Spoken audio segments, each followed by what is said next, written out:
The Open Compute Project is a vibrant community that spans the data center infrastructure worldwide. Though not a standards body, the OCP community forges new technology norms, fostering an ecosystem where industry players collaborate in a safe framework, shaping a versatile and diverse supply chain. From startups to hyperscalers, as well as research, academia, and investors, the OCP community is able to reduce procurement time, research efforts, expenses, development time, and even legal complexity for your projects. Participating in the OCP community gives you access to the latest technologies and talent, the chance to improve your skills, and to drive impact in critical areas like energy efficiency, cooling, and sustainability. Join one of the many project work streams to help solve challenges and pioneer solutions, or serve as a volunteer leader to help steer the community towards the industry's ever-increasing challenges.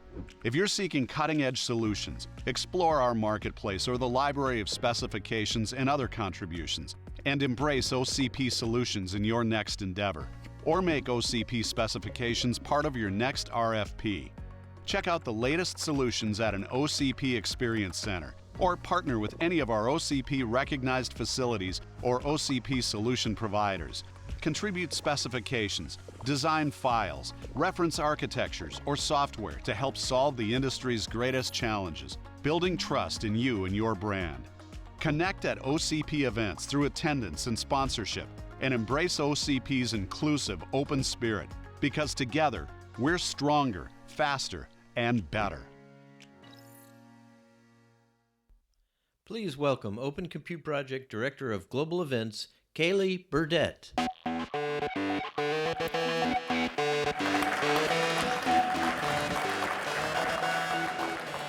Hello, welcome to the 2024 OCP Regional Summit. We're so glad to have you here.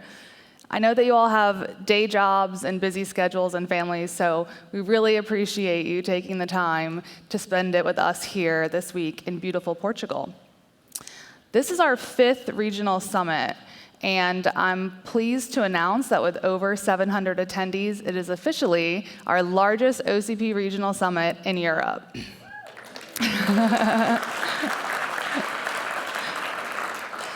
Now, if you've been to our global summit in October in California, you'll notice this event is a little bit different. Not only is the content EU-focused, but the smaller scale really makes it easier to navigate, easier to consume content, and the more intimate setting provides better collaboration in the breakout sessions and more valuable connections. We get that feedback every year, and I really think you're going to enjoy it. The European community is very important to us here at OCP, and as the world focuses on sustainability, there's a tremendous amount of thought leadership coming out of Europe. So we really want to learn from that and embrace that. And our keynote lineup reflects that today. So we have talks on environmental stewardship, collaboration, and a European pathway to data and supply chain sovereignty. So let's go ahead and kick it off. Our Open Compute Project CEO is here to talk about the Foundation's recent achievements and our current and future initiatives. Please join me in welcoming George Chaparian.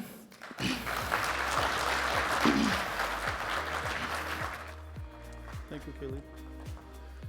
Welcome. Good morning. It's always exciting, humbling, and empowering to be on the stage with you guys on a year-after-year basis. We took some hiatus from the COVID. This is our second OCP summit in Lisbon. Last was in Prague. And just to let you know that since the conception of OCP about 12 plus years ago from Meta, Facebook, OCP has been the catalyst of bringing technologies, engineers together to solve very challenging problems in the industry. So my commitment to you and to everybody, this mission is going to continue. So this year's,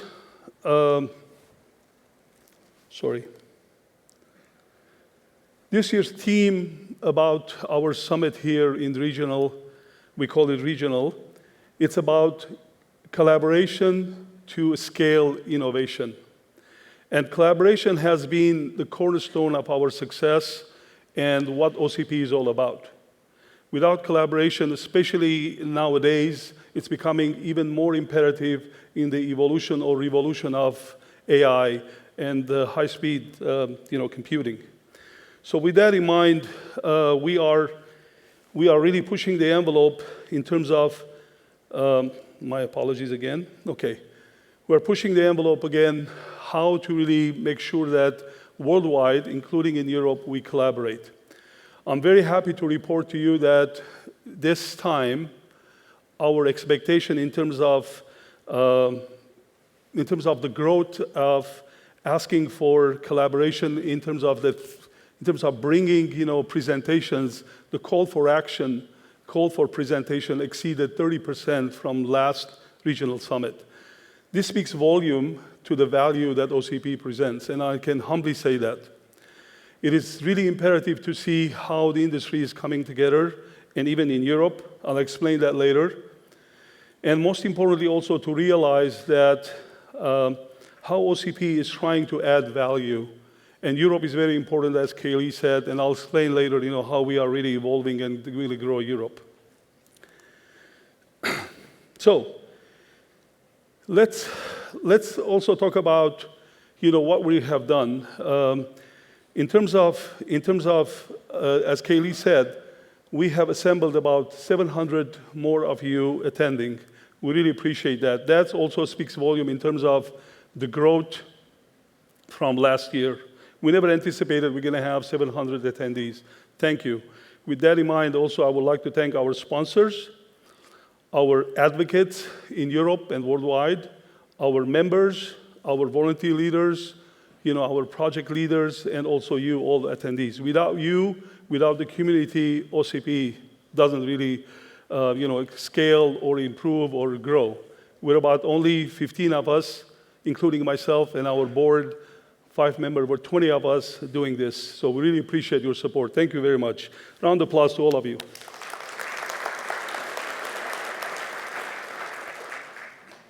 I know everybody's talking about AI, so it's imperative that OCP really tells you that what we have done since 2012, when we saw this evolution coming, or revolution, if you want to call it, we tried our best to make sure that we transform the silos, and we're trying that. We tried, in response of this massive investment for AI build-out by adopters, we tried to bring the community together, especially OCP community together, for more collaborative environment. And this is where what we're trying to do, specifying our end reach goal, which to make open AI system inside OCP so that we can really make sure that it is deployed and perpetuated across the industry. Now, how are we going to do this? First and foremost, it's imperative to realize that we have to really bring in the economics and make it more viable economically. To do that, it has to be sustainable. It has to be viable economically, and also at the same time, reduce the time of development. And it has to be multi-vendor. It has to be inclusive, diverse, multi-vendor, and also multi-supply chain. And with that, we're trying our best to make sure that when we say scalable, it is something that we have to do to make sure that it really sustains and it really grows with the industry. Now I'm going to pass and move forward to the 3 strategic areas that OCP is pushing, leading in this year, 2024. The first one is OCP AI Strategic Initiative. With this, we have realized that this is huge and this is overwhelming. So what we have done, again, the world is collaboration. What we are doing is making sure that we bring in the hyperscale-led community innovation into OCP, leverage that. And as you know from our board members, 3 of the major hyperscalers in the world are part of our board members: Meta, Microsoft, and Google. So we're harvesting that knowledge and trying to curate it and bring it to the industry. That's a leverage, one leverage point.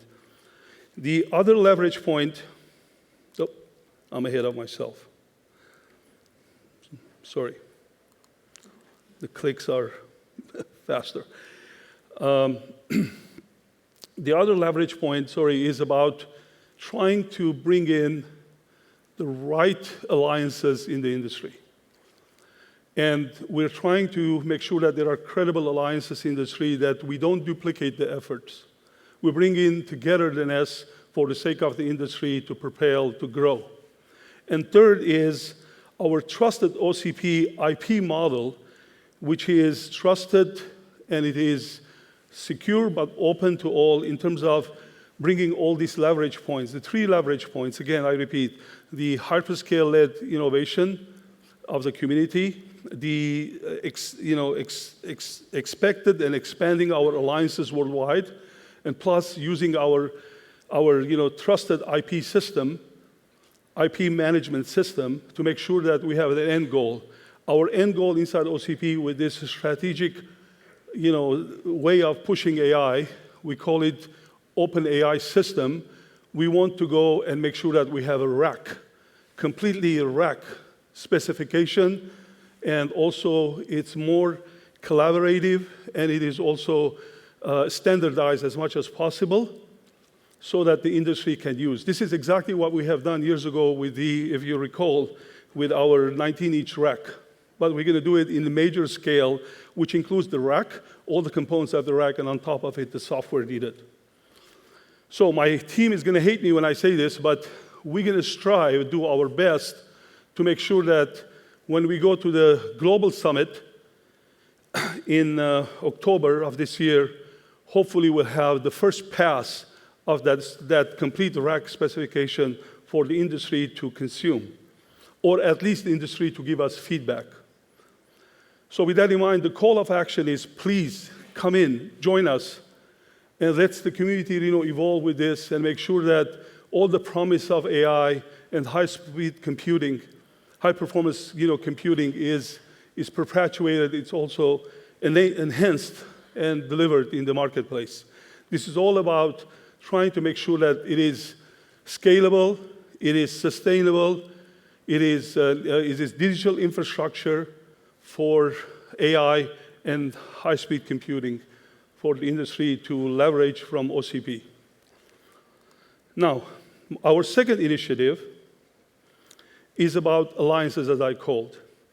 And I'm very happy this morning to report to you that we have made a very credible alliance with iMason's infrastructure and also iMason's, for the iMason's infrastructure and also the iMason's Climate Accord team. With Dean Nelson and his team, we are trying to make sure that we don't duplicate efforts. iMason is very entrenched in sustainability in the facility side of the data center, and we, OCP, are entrenched in providing the equipment and component side of data center in a sustainable fashion, and we're coming together for the benefit of the industry. These are the way we like to collaborate and make sure that the sum of two, it's much, much greater exponentially to help the industry. So really appreciate the collaboration and alliance with iMasons. Thank you very much for that.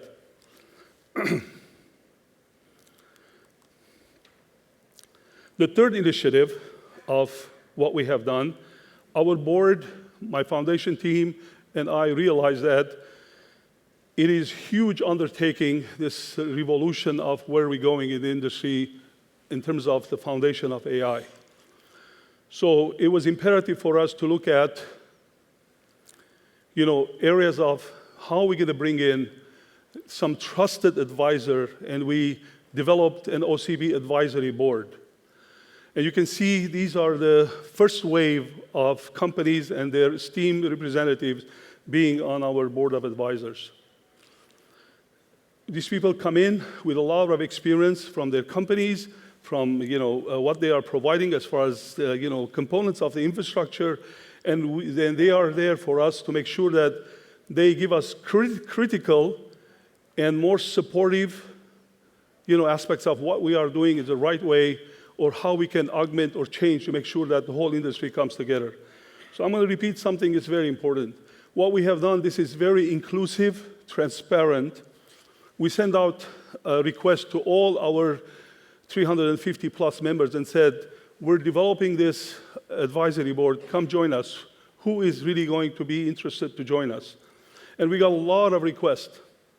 And we had to put together a very transparent rubric to make sure that we look at all the things to make sure that this is done fair way.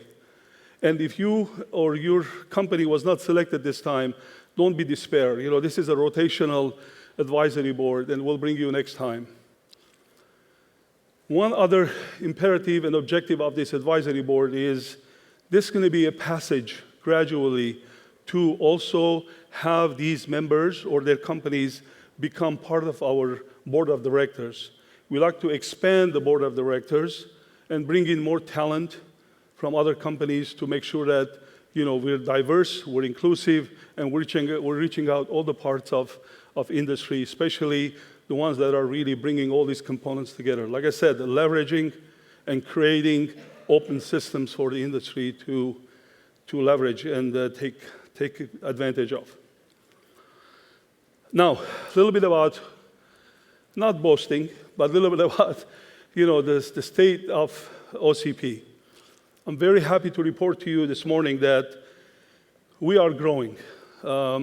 We have now 350 members in all tiers of our, you know, membership program. Thank you for all of you being a member, participating, and really, you know, contributing and leveraging OCP's platform to your business development, to your creating your own supply chain. That's the beauty of it. You come in, you contribute, you put your dues, but at the same time, you get tremendous leverage of creating your supply chain. So the call for action is come join us. Second, last year, we looked at this and said, you know, something is missing. Where can OCP start way in advance of helping companies, not as mature companies, but also as startups? So we're happy to report that today, from last year, or mid of last year, we have 30 plus startups join us.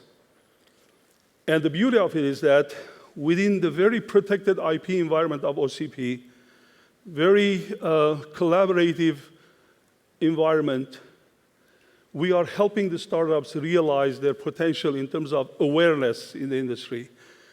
And without divulging too much of their, let's say, secret sauces, we're trying to make sure that there's a pathway to the board of our board, to the industry, to our members, and this way they're gaining a lot of momentum.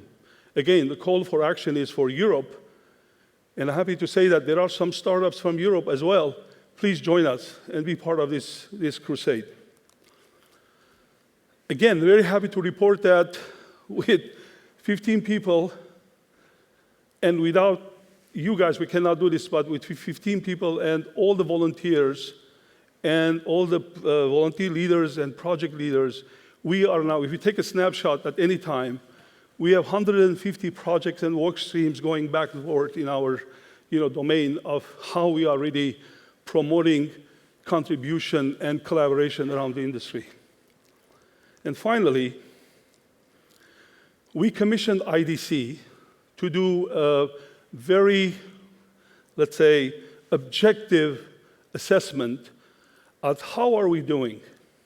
How are we doing as an OCP organization foundation in terms of reaching out to the industry in terms of deployment?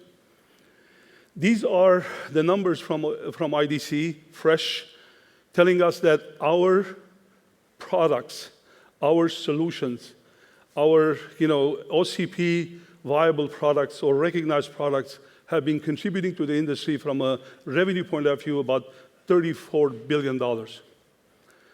This is huge, and I humbly say that. And because we had the COVID, you know, hiatus, but this is growing. And in San Jose Convention Center, our global summit, you're going to see a huge number. I don't want to divulge that number yet because we are really understanding and analyzing that number, but it's going to be a huge number going forward. So, and to let you know that 16% of this number is in Europe. I know it's not, maybe not a big number, but still, remember, this is our second summit after COVID. And we're growing. And you have my promise to grow Europe, and I'll explain that later when we have, the closure of this. So this is, again, without vainglory, where we are and where we're going. Finally, we're expanding our footprint worldwide.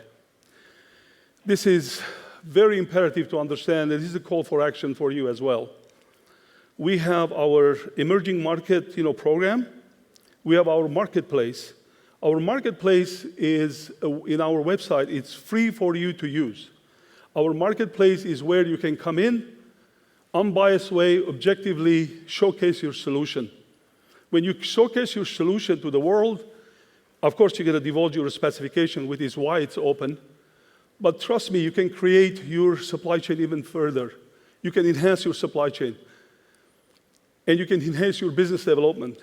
I was the beneficiary of this with my previous company when I was a CEO. I've seen the growth tremendously. That's why I joined OCP. So it's very imperative to realize that.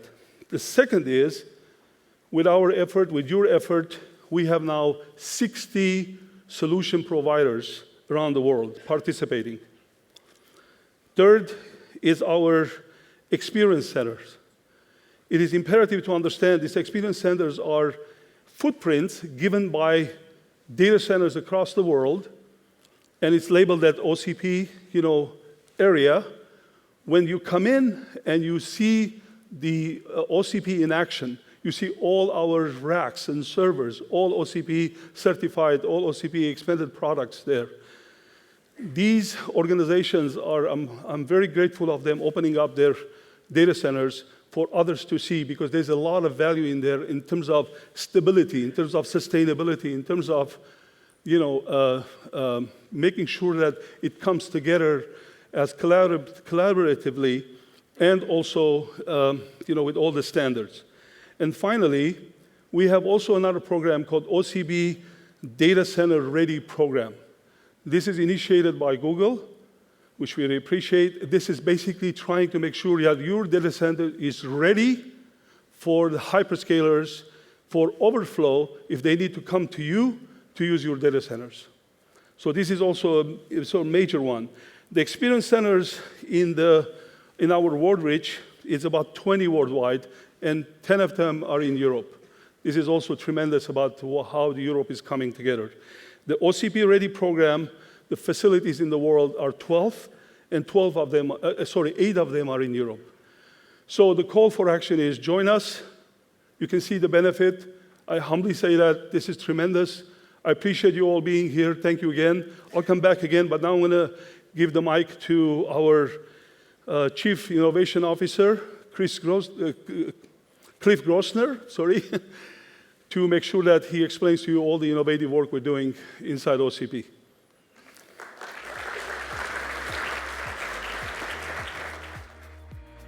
Thank you, George. And as George said, we're so glad to see everyone here this morning. And I'm personally excited because I think we've assembled a great set of content for everyone over the next 2 days. The first thing I wanted to do in coming out here was to let you know how impressed I was with the rapidity in which we were able to bring new startups into the OCP community. And as George said, even though we started the program just a little over a year ago, we have near 30 startups in the program in our membership tier. And what's also exciting is, look at all the ones that are from Europe. More than 25% of the new entrants are from EMEA. Go Europe! And we're very happy for that. The other thing I would say is that the startups that you see here are instrumental in bringing new innovations into the OCP community, and that they're all very active. And we see them active looking in the area of AI, in the area of optics, in the area of memory, chiplets, edge computing, the circular economy, and the list goes on. We're also very proud at the OCP to be able to help these companies on their journey to commercialization and large-scale success. In that vein, we've also launched a new Futures Technology Initiative earlier this year, looking at the CPU to GPU and to memory connectivity. It's our short-reach optical interconnect workstream. And it's very timely that this has been launched. We believe that it's going to be a very large part of understanding how optical technologies are going to solve some of the latency and bandwidth bottlenecks created by the latest AI models. This workstream started as an emerging effort. About a year ago, we already have a white paper published that is a survey of optical technologies that are vying for adoption to help solve this use case. So pretty interesting work stream. For those of you that are interested, please feel free to join it. The other thing I wanted to share with you is that we've opened a new dimension for the Open Compute project. As a result of a contribution by Meta, we're now working on an open hardware, Open RAN wireless radio platform. This is a very good complement to work already going on at the OCP that is around our Open Edge server. Once we're done, we'll have the open hardware required for the entire Open RAN ecosystem from CU to DU to RU. We're embarking on a new journey here. This journey is akin to the one that we started maybe 15 years ago in the data center network, where we wanted to open it up, and we saw the shipping of the first white box switches. And at that point, they were really just making inroads into the market, weren't necessarily as powerful as they are today. But if we look at the uptake of the white box market now in switching, it's quite considerable. So we're looking forward to the next 10 years of making this happen in the telecom market. About a year ago, I would have talked to you about our relationship with JEDEC and the fact that we took OCP's CDXML, which is a schema for describing a chiplet, and had it incorporated into JEDEC JEP30 part model. So it became a global worldwide standard. That's all done, but we didn't stop there. So in the last months, we've been working to enhance the work we did. Now we're able to include into the JEDEC JEP30 part model the ability to describe some of the chiplet layout itself, the actual components or circuitry on the chiplet, the position and numbering of the bump map. And so that is another contribution that's going to be really important in opening up an open chiplet economy, because this will help automate how a designer will take multiple chiplets and plan to integrate it onto a single system in package. One more important piece of work that I want to share with you is a new collaboration that we have with UEC. So we did establish the alliance just before Global Summit last year. But what's new is the latest work effort to look at in-band congestion signaling technology for efficient Ethernet traffic management in data center networks.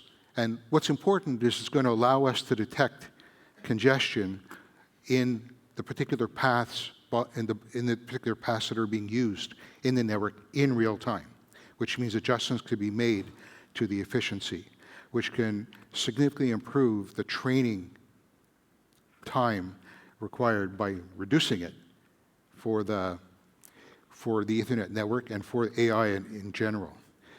The other thing is that the community is now looking at integrating this capability into the switch abstraction interface layer of the Ethernet switch that will be available to operating systems like Sonic and Dent to make use of it. So with that, I want to thank you all, wish you all a great 2 days. I look forward to meeting you, and I'm going to pass it back to George to conclude. Take care. Thank you so much.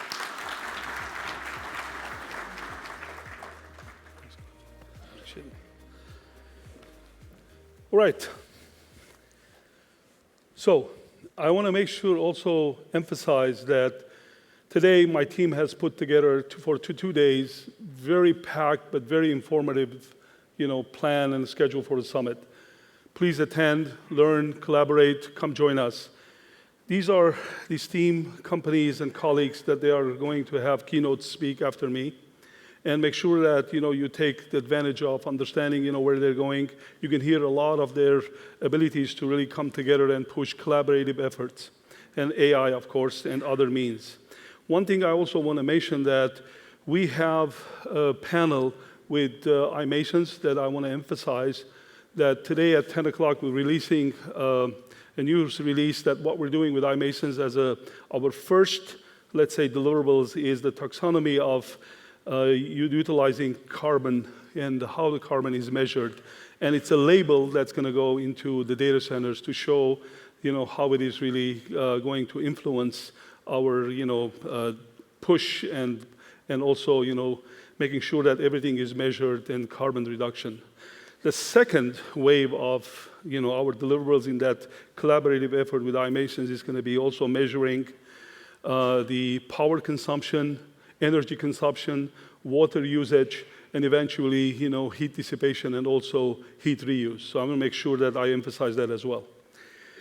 With that, my closing is that we're committed to Europe, and I say this from my board as well. We're committed strategically to invest. Again, like I said, this year we had tremendous requests for participation. If we weren't able to accommodate all of you, my promise to you is that next year we can have a bigger venue, and we'll do our best to make sure that we accommodate as much as possible, as practical as possible, all of you to come and speak. So my call for action also for you to help us is make sure that if you have a startup or you are thinking about having a startup, come to us, even in Europe. We have expanded our footprint of startups in Silicon Valley, but we'd like to see that happen in Europe and APAC as well. But for Europe right now, come join us, and you will get tremendous leverage and benefit from this startup here. As Cliff presented, we have this Open RAN, and with Meta's contribution about Evanstar, I think it's going to be a very important product line and solution across the whole industry, especially in the telecom world, where Europe is really, really driving it. So again, the call for action is that come to us, look at our website, understand what we're trying to do, and be part of it. Europe, Quantum Initiative is huge. Honestly, if we can really look at it from where we are in the Silicon Valley type of, or Northern America versus Europe, Europe is going to drive quantum.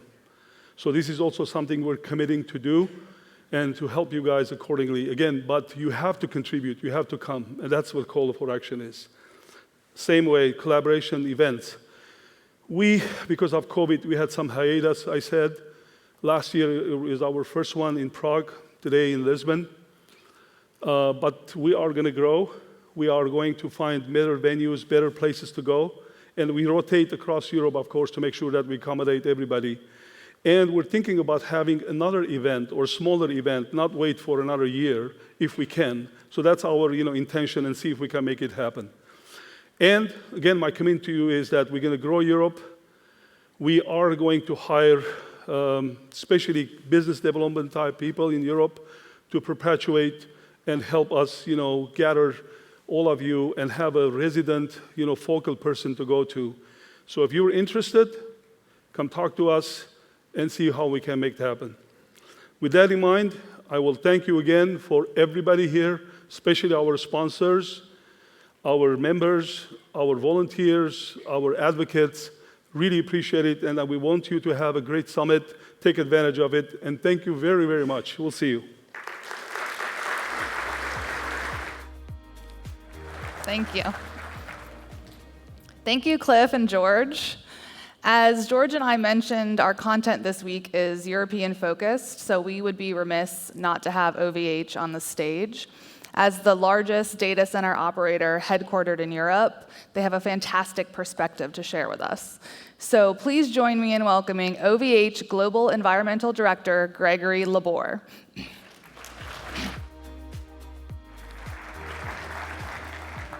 Hello, good morning, everyone. Bom dia, like they say in Portugal. I'm super excited to start this keynote sessions with a very important topic, which is sustainability. I'm sure you're aware of, but our industry is under the spotlight as we speak, considering our impact on the environment all across the board. So what I would like to do in the next 12 to 13 minutes is to walk you through first the problem statement. What is the impact on the environment of our industry? And then what are the levers we can globally activate? And when I mean globally, I'm talking about all the value chain, all the ecosystem that should be set in motion to make it happen. So, just to start with, what is the environmental impact of the ICT sector? I'm referring to a study that was released early in March last year that was based in France, but it's quite the same worldwide. Basically, it's a multifactorial thing that we are looking at. In that study, they have considered 18 factors, 18 different impacts on the environment, and they have gathered them up in, 4 main pillars of impact. The first one, which is very famous, it's about the climate change, it's the carbon footprint. The second one is our eagerness for resources. Resources in general. It can be water, it can be earth, whatever. Then there is, more specifically, the needs for abiotic resources, all the minerals that we need to make the cloud work. And then, obviously, there is the power consumption. To feed those systems, we need a lot of energy, okay? So whatever the angle you take, whatever the type of factor you're considering, globally, you see that it's growing exponentially, okay? And these are the forecasts for the evolution by 2050 that shows that, again, all across the board, we are more than doubling our impact on the environment. Let me give you some concrete numbers to illustrate the point. Let's say 2-3%, that's the ICT sector contribution to the greenhouse gas emissions in 2020. If we keep on like that, it will be 3 times that number by 2050. Look at that. For the last 3,000 years, we have excavated minerals, right? We needed copper, we needed iron, whatever mineral. But if we look at what we need now and what we will be needing in the next 27 years or so, it would be about the same amount of minerals to be excavated from the ground. And this is not only for ICT sector, it's as well for the new ways of producing renewable energy and for mobility. 2.5% in 2020. That's the ICT sector global demand for energy. There again, with the trend that we witness today, it will be more than doubling by 2050. More interestingly, because not very often we talk about that one, 5 billion cubic meters, that's the amount of water which is just needed by artificial intelligence. And again, it's a niche use case in our industry. But this is about the global consumption of water of a country like France for everything, residential, industry, or agriculture. 1,400 plus, that's the number of data centers already in operation in Europe. And if we look at all the building permits, if we look at the dynamic of the industry, there would be probably more than 100 popping up by 2026. And this calls for a lot of resources as well. So, how do we, in OVH Cloud, tackle that issue? So basically, we're addressing the 4 main impacts that were shown before. We are tackling the climate change impact, CO2 emissions, the water stress, the resource depletion, and the land artificialization. This 4th one is very put aside in the industry, but I think that there is quite an interesting challenge in terms of finding land and finding ability to build new data centers in the future. So what are the mitigation levers that we contemplate? Number 1, the mother of all, is to extend the lifespan of the devices, extend the lifespan at the component level. So what we do in OVH Cloud, we are vertically integrated. We design and manufacture our own servers. So we have the ability to put in place what's called a reverse supply chain. So let's take an example of a server having a first life for 3-4 years in the data center, then a second life, pretty much the same way it was built, with a bit of upgrade or downgrade. After 9 years, we can send it back to our factory and disassemble everything. And what we do is that all the components that are retrieved from the hardware profile, we test them and make sure that they are working properly. And if they are working properly, and if they fit in the new hardware profiles that's going to be released in our data center, we just put them back in stock. The way to measure it is the reuse rate ratio, and last year we achieved a 36% reuse rate ratio on the component side. These are components that you don't need to manufacture from scratch in the first place. So call to action to the ecosystem. We do it because we are vertically integrated, but there's no blocker, there's no rational blocker not to make it happen, even though you're not integrated vertically. It's just a call for action between the cloud service providers and the hardware manufacturer to put that into motion, even going the route of third parties to make it happen. One enabler as well is to have, from scratch, the idea in mind to design the servers so that they can be easily dismantled, bringing down the cost of disassembling downstream. And then for the rest of the components that can't be reused because they are not functioning well or they are useless, the idea is to invest in downstream processes to recycle the minerals inside. There are a number of startups on that market.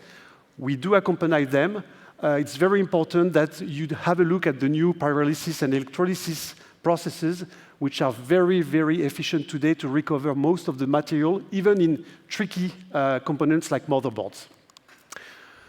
OK, the first thing is to be efficient as well. So on the CO2 front, what we've been doing since the last 20 years is to go for water-cooled servers. Again, easy for us because we are manufacturing our servers. It's easy for us to fit them out and to put the systems on top of it.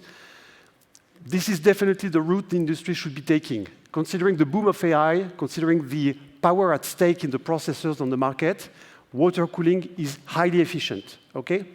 So just to illustrate the point, our global PUE worldwide, if we look at our 42 data centers worldwide, it's 1.27. And with the latest technology that we have implemented, we can be in a position to reach 1.15 as a PUE. So you see, it's only via closed circuits that we capture the heat at the source on the CPU side. For the rest of the components, we are using an airflow, which is captured at the back of the rack. It's not rocket science. It's quite easy. So how do we make it happen collectively? Number one, those CPU and GPU should be designed so as to ease the water block installation. Okay? If they are fit for purpose, it's even easier for us. Very important to have a collaboration between the chip manufacturer and the server manufacturer to ensure that the cooling performance would be considered so as to maintain the standard warranty. It's very important in terms of operations.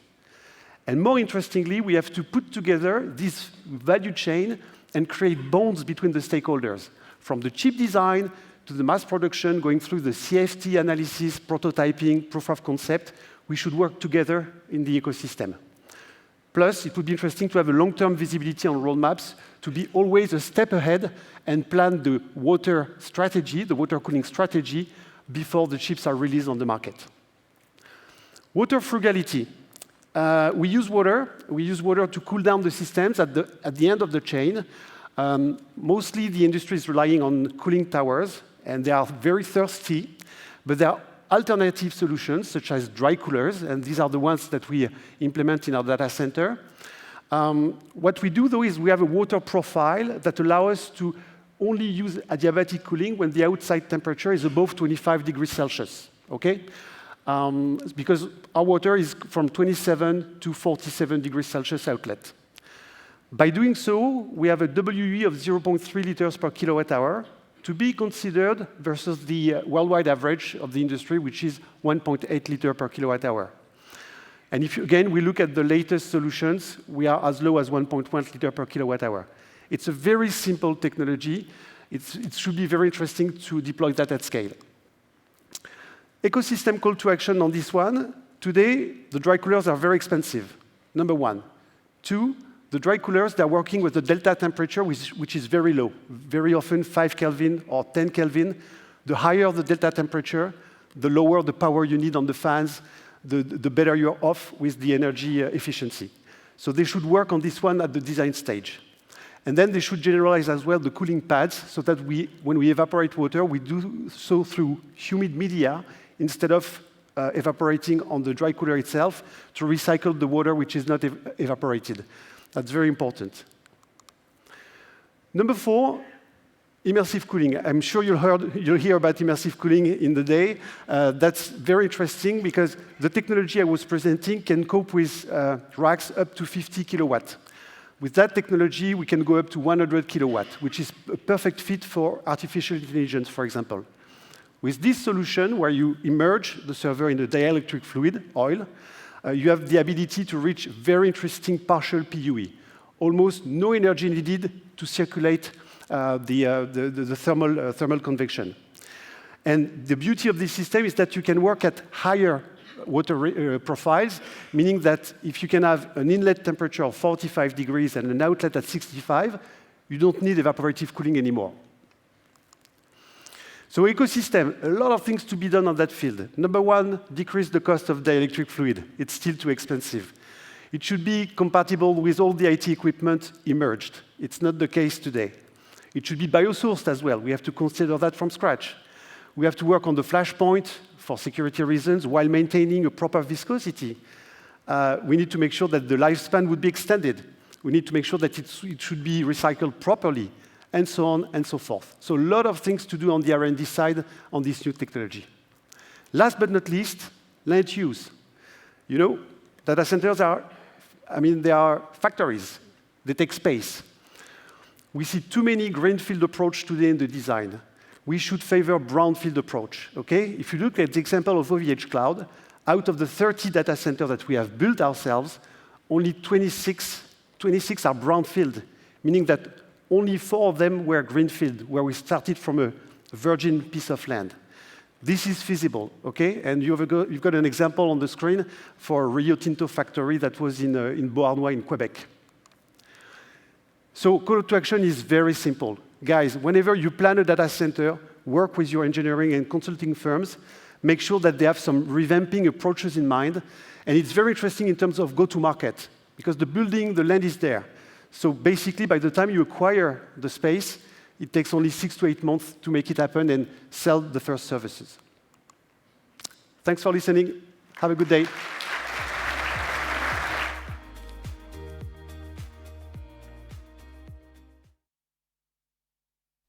Please welcome ARM VP of Marketing, Eddie Ramirez.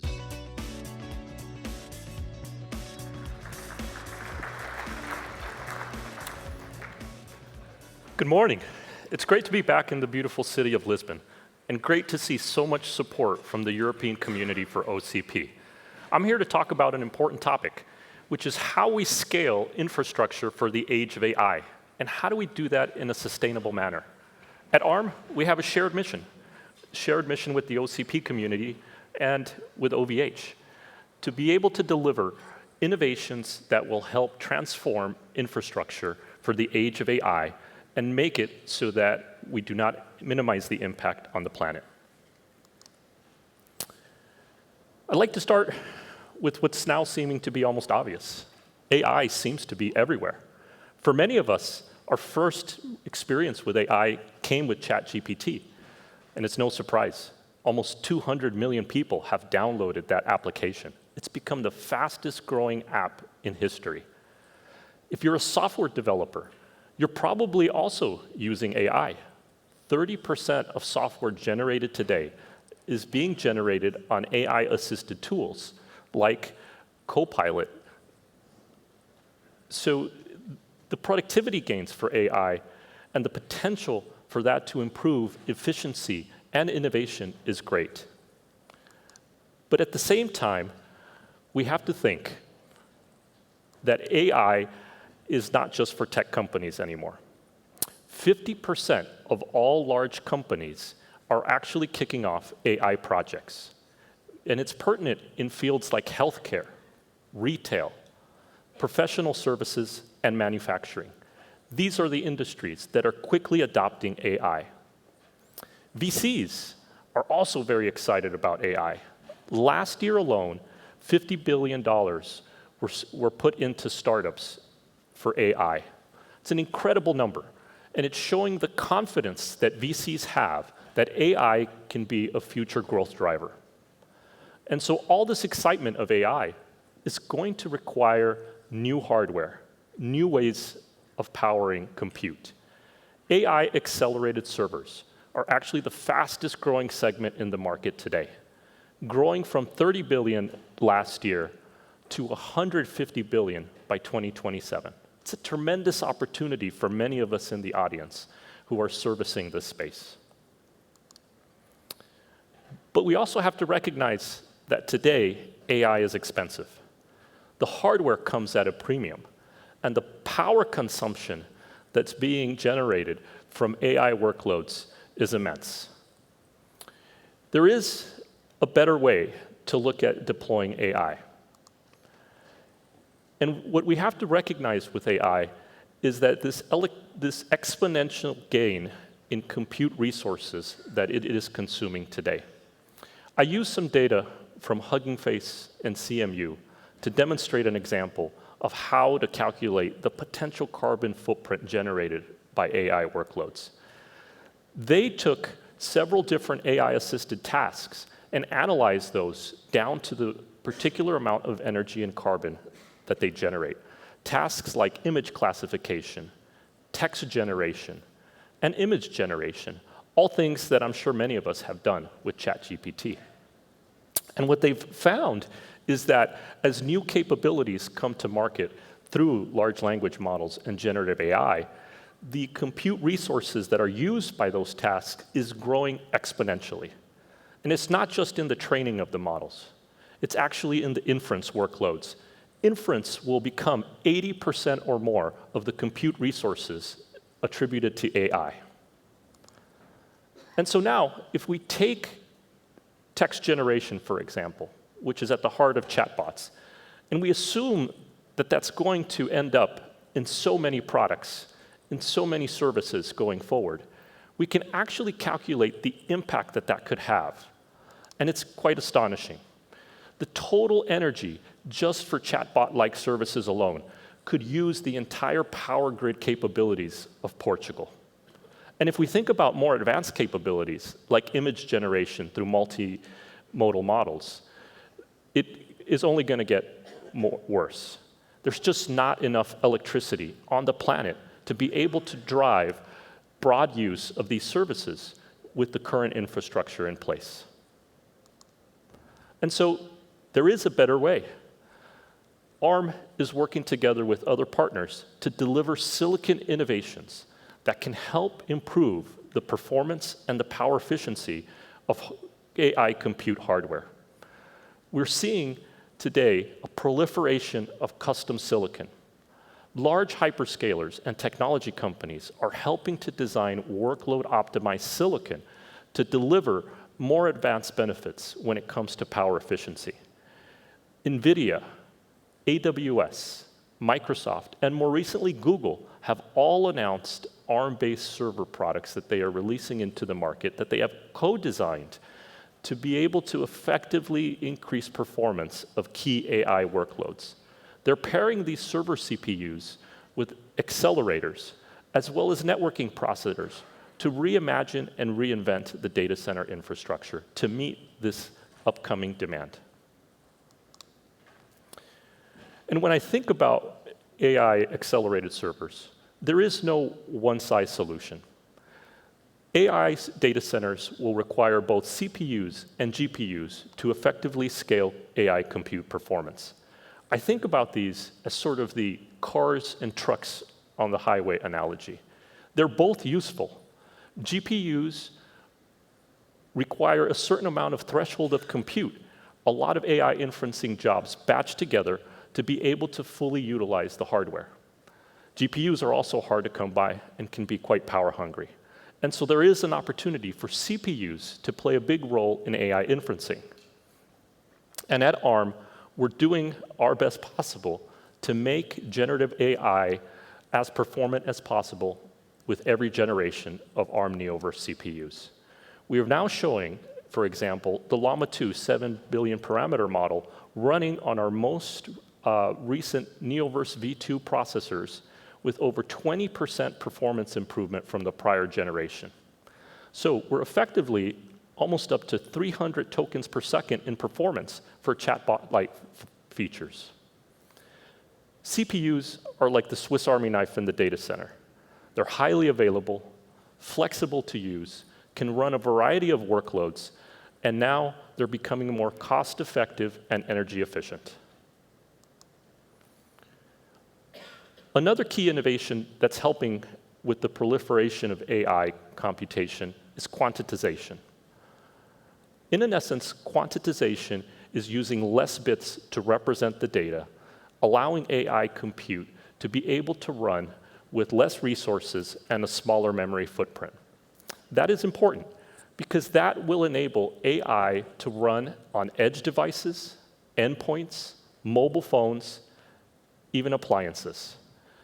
If you look at the amount of silicon that ARM shipped last year, or that contained ARM technology last year, it was over 30 billion devices that shipped with ARM compute processors. Most of those devices do not reside in the data center. So another way to use the scale of that amount of compute is to be able to drive more performance in endpoint and edge devices for AI inferencing workloads, and quantization is helping. We can now run 7 billion parameter models on Raspberry Pis and mobile phones. Another way that we can improve the efficiency, not just in the data center, but at the edge.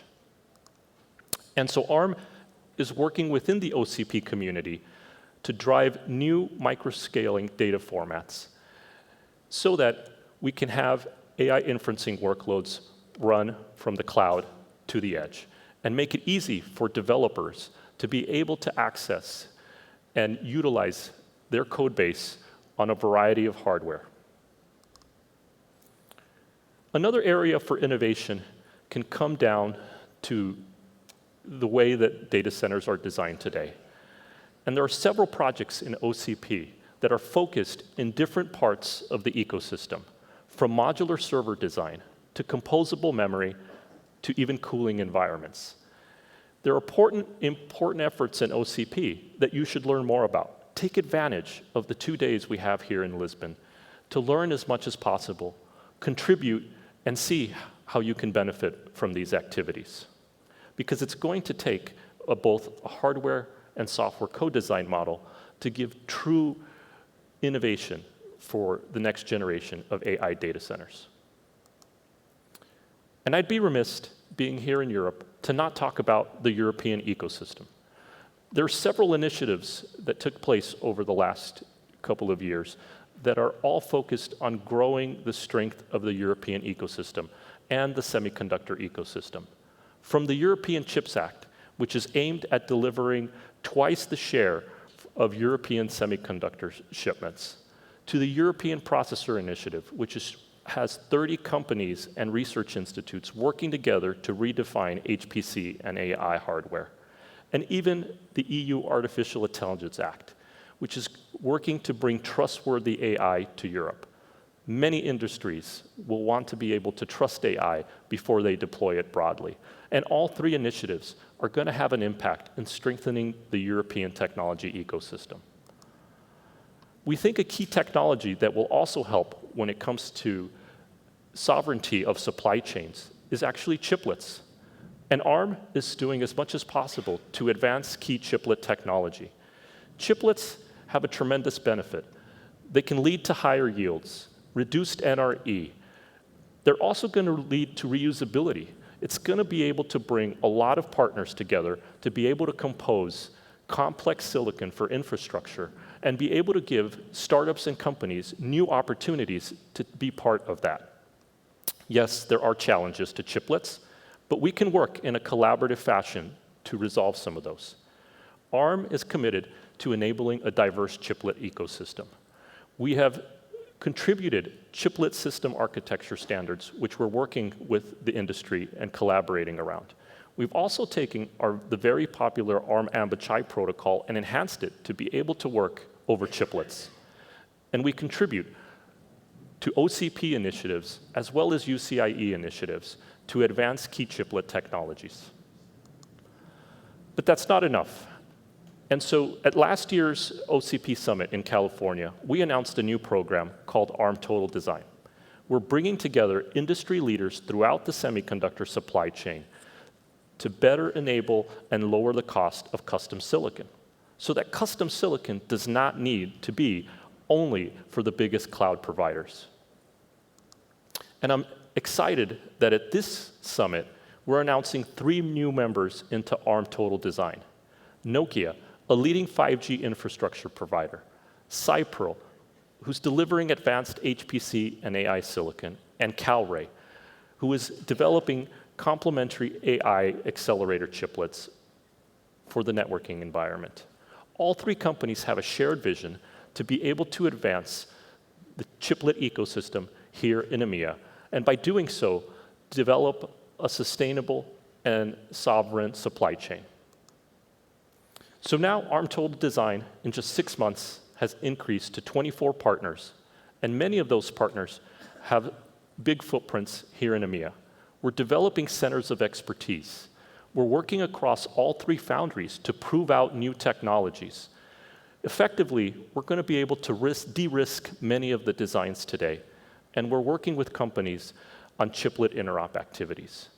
All important to deliver silicon innovation that can power the AI data center. And so I leave with sort of 3 calls to action.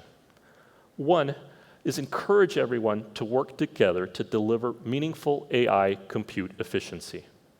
The time to act is now, and the time to innovate together starts here at events like this. Second, encourage everyone to work to strengthen Europeans' leadership in key technologies like semiconductor design. Support those initiatives, support the vendors. And third, as I mentioned at the beginning of the talk, with 50% of large-scale companies now looking at deploying AI, it's going to be your investment decisions that matter the most. Be informed and look at hardware that is able to deliver sustainable and scaling compute performance. It's great to see everyone here today, and thank you very much.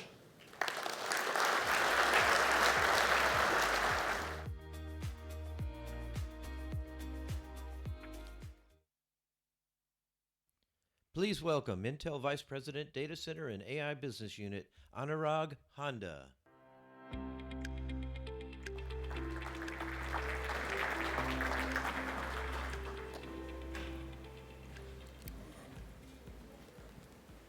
Good morning, everyone. First of all, on behalf of OCP and Intel, I want to thank you all for being here in beautiful Lisbon, Portugal. Before I get started, I just learned some new facts about Portugal we thought I should share out here. First of all, Portugal is the oldest nation-state in Europe. It also has the largest cork forest and produces greater than 70% of the cork that's used in our wine bottles, and maybe a lot more other places. So please go buy yourself some coasters today. And also it houses the oldest bookstore in all of the world, and it's right here in Lisbon, which I intend to actually visit before I return home. So today I'm going to be talking about bringing AI everywhere. Every aspect of our industry, our companies, our lives are becoming more and more digital. And with the adoption of AI, it's just actually accelerated that momentum. More and more companies want to be known as an AI-powered company. There's a huge amount of investment that's going on in AI infrastructure. A recent study by McKinsey showed that there's going to be greater than $300 billion worth of AI investments by 2026. With increasing investments comes increasing challenges. First and foremost is complexity. As newer models come in, newer infrastructure needs, more usage cases comes in, there is going to be a lot more complexity from whether it's on the edge or in the data center in terms of an AI infrastructure. Cost, as we all know it, is a critical component and a challenge. With more and more parameters being added to our training, the cost is significantly going up. And as more and more inference use cases are happening, and we're all starting to use much more ChatGPT and other models in our day-to-day lives, the cost of inference is going to explode further and further. Operationalizing AI is also going to be very important. What that means is we want to make sure that every POC that we actually create goes into production. It is not easy. We have to make sure the infrastructure is scalable, repeatable, and reliant overall. One of the critical components as we go through all of these things is going to be security. The customers need to make sure that their workloads or their data is secure in the entirety of its AI journey. And we also need to make sure that with ever newer compliance and new regulations coming through, all of these, I would say, data is compliant based on the region that you and our customers are going to be operating in. And last but not least is the overall human aspect. We want to make sure as we go forward, AI is not only equitable, but it's also ethical and making sure that's going to be sustainable. As AI permeates in everything that we do, we're at Intel are making sure we're providing a full spectrum of products, solutions, and systems to provide a competitive TCO to our customers.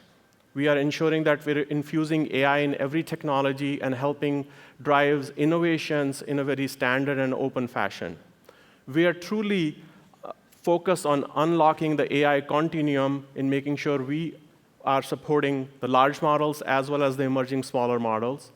We are making sure that we're streamlining the AI workflow for our customers in making sure we support the training, the fine-tuning, inference, and eventual deployment, and making it much more developer-friendly.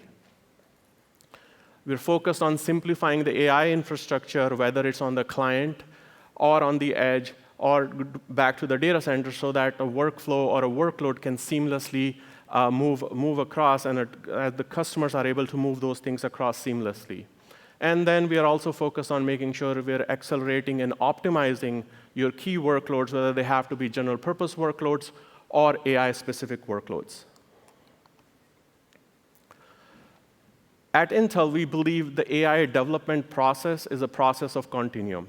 So what that means is we need to make sure that we are bringing the right product solutions, systems, to the market overall, and trying to make sure that we are investing in technologies that are open and that our customers are able to use.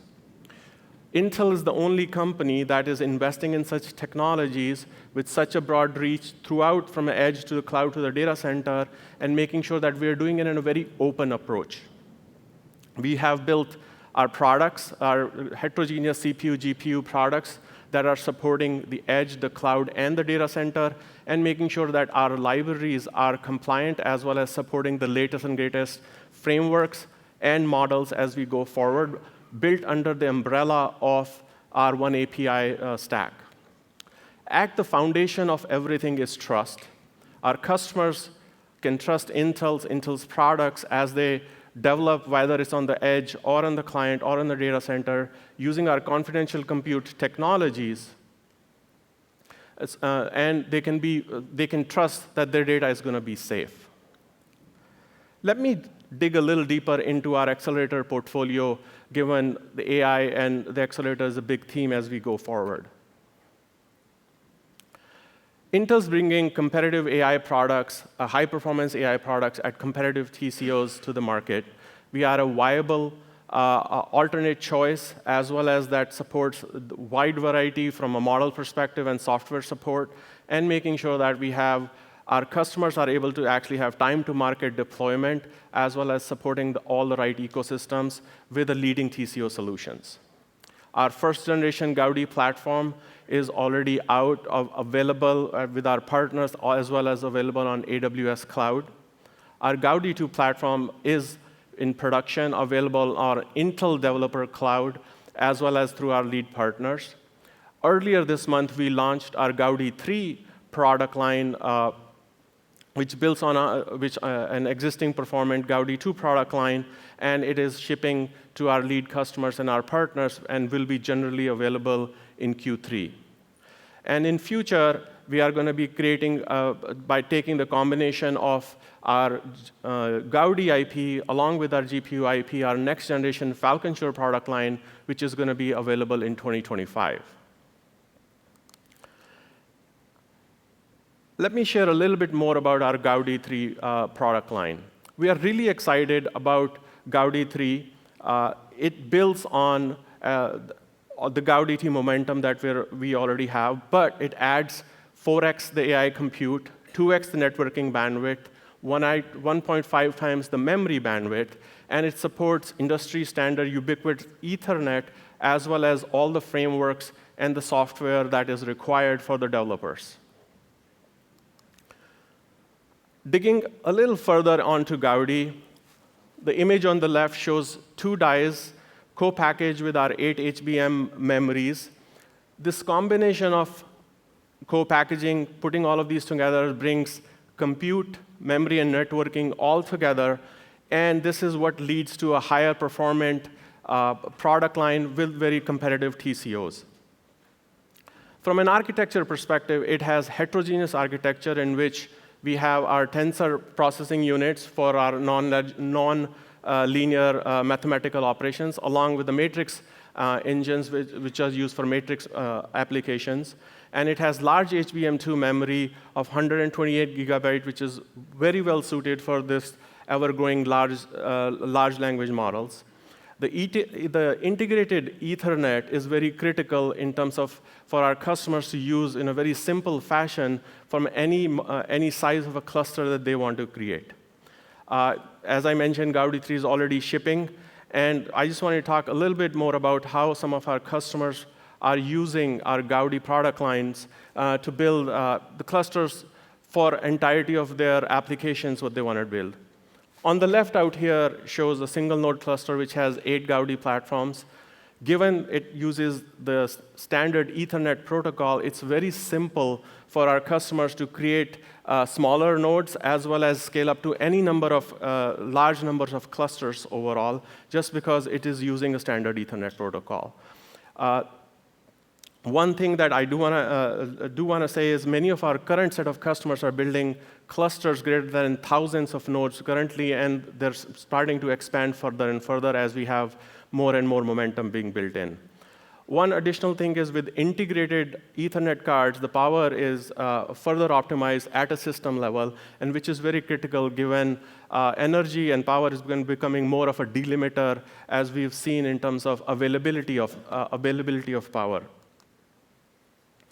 So as one of the biggest challenges is going to be energy, I just wanted to share a little bit of example of types of, I would say, challenges that we are facing. Here, this shows 2 models, one for Gopher, one for GPT, both at least greater than 175 billion parameters. The training for just this amount of parameters is going to take over 1,000 kilowatts. And the carbon emissions is greater than 350 tons, which is very significant. In some cases, more than what cars actually dissipate. A further study shows that we're all knowing that training with ever-growing number of parameters takes lots of energy. But as more and more of use cases inference use cases are coming in our day-to-day lives, the collective inference is going to be greater than what is going to be training, and possibly even growing faster in terms of the energy needs of that. So what can we, as a community, what can we all be doing? We want to make sure that as we look at future, we're not just taking creation of new things, but we're also looking at what can we do to optimize our models, optimize our software, as well as hardware and as well as architecture, making sure we have power in mind. At Intel, we're working with our partners as well as customers, making sure that we're working on model compression, providing open stack through our open one API software stack so that the customers can not only develop, but also make sure they have the right toolkits for optimization. And when we are building our products, whether it's our Xeon product line, it's a Gaudi product line, we are very power conscious, as well as making sure that we're investing in the technologies that help overall reduce the energy needs, such as liquid cooling, as well as other very unique techniques. So I just want to make sure when we all work together, we are thinking in terms of a future and sustainable data center. From an Intel perspective, as I mentioned, we're building the right level of we have the right level of investments in making sure our customers are able to have time to market or deployments.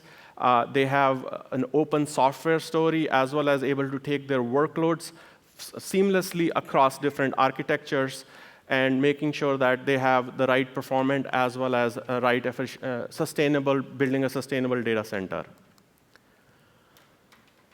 My call to action is please lean in on opportunities on AI. Let's address it together. It's a collective thing from a community perspective. Please leverage OCP. I'm part of the OCP board. I do want to acknowledge the great work that the community does along with the OCP team out here. Please make sure that we're shaping the future of AI in an open and a sustainable environment. And a shout out to a presentation this afternoon in Auditorium 2 by my colleague Saurabh Kulkarni. Please attend that, Scaling Systems for Gen AI. Thank you.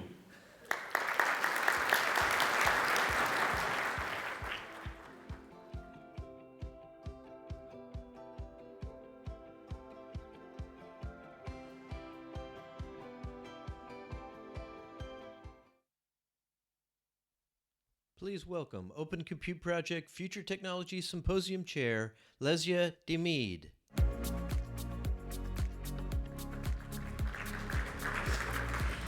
Good morning, everyone. We are glad to be here. A year ago, the OCP Foundation has launched the OCP Startup Membership and Program with the mission to bring innovative startups into the OCP ecosystem. As you have heard from the previous talks, today we count more than 30 startups as members, and we continue to grow. Today, I have a real pleasure to invite 3 of these startups and a private equity firm to talk about the role of startups and the venture capital in the OCP ecosystem. Now, let's welcome our keynote speakers. Please welcome Moog CEO and co-founder Rob Lawson-Shanks, Carnot CEO and founder Paul Benoit, Cato Digital Sales Lead Simon Allen, and Jolt Capital General Partner Maxime Mallet.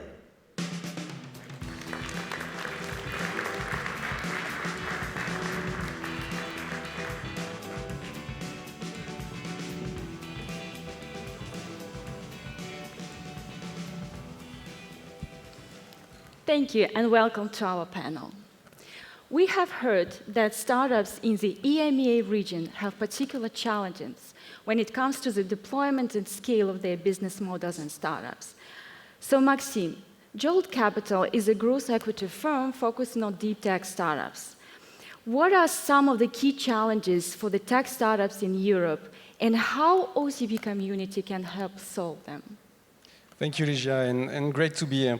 So that's a fairly wide topic, but if I'm trying to narrow it down to aspects that are very relevant for European startups, I think the first one would be access to capital. And within that, particularly companies which are reaching now the growth phase, meaning they are working on expanding globally, and they are also working on industrializing their solution.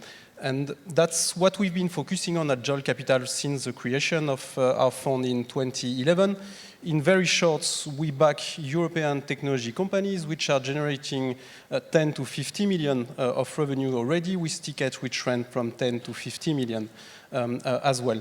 And the reason we focused on that was coming from the realization that within Europe there was very limited investments at that stage of the development of the companies, particularly if you compare to earlier stage VC investments or later stage PE investments, which is why we did focus on this stage of development for startups. And what we've seen over the past 10 years is that There's been a lot of developments and increasing maturity within that ecosystem. The number of startups which are reaching this type of cells has been growing significantly, and that we are seeing more and more funds that are getting into that range also of maturity of investments. That being said, looking forward, what we need is further capital to finance those developments if we want to have European companies establishing themselves as global leaders.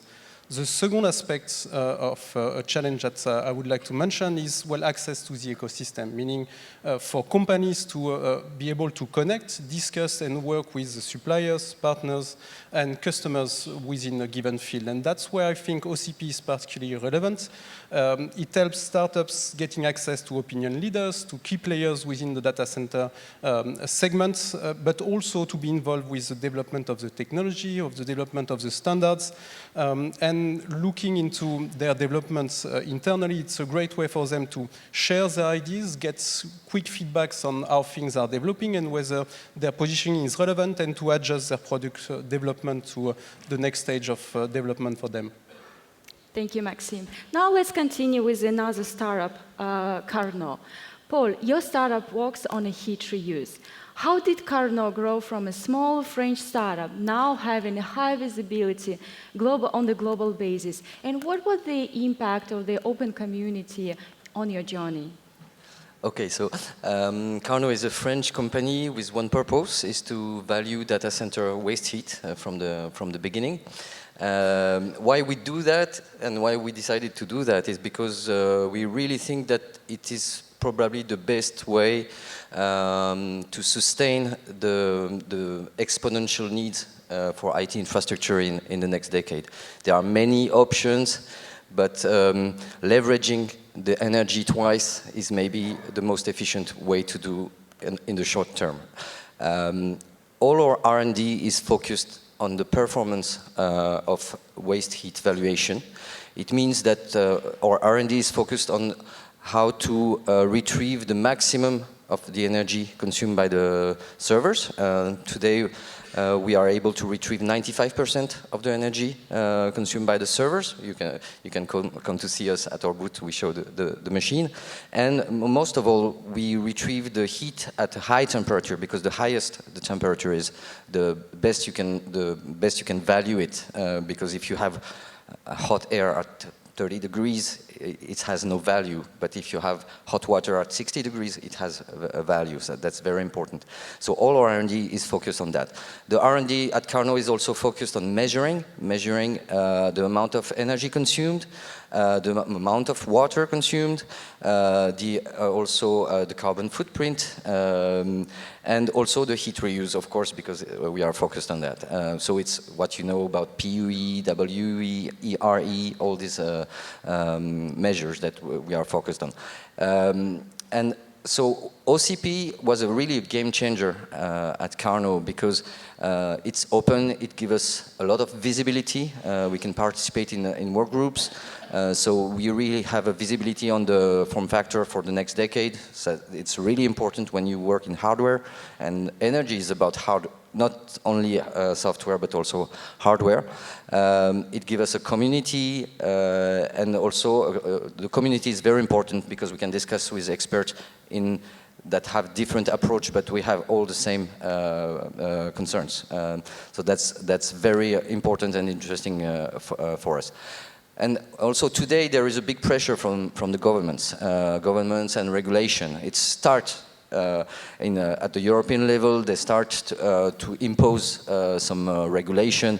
For instance, Sweden, all the data centers have to value their waste heat, but they are not ready for that. So they have heat pumps, and in fact they spend a lot of money just to raise the temperature. But this is the paradox between performance and efficiency. Companies look for efficiency, and companies look for performance, and governments for efficiency. So, like the car, the most efficient car is maybe very slow, but we need speed today. So I think it's really, with OCP, the right place to rethink. It's the right moment and the pivotal moment to rethink the data center design, because there are huge needs. So it's a problem, but I think it's a good opportunity. And with OCP, It can be the same wave we had with Linux maybe 25 years ago, and to rethink this hardware level. So we are really happy to be here. Yeah, thank you so much. So now let's switch to the supply chain and end customer scenarios. Simon, your team deploys sustainable bare metal.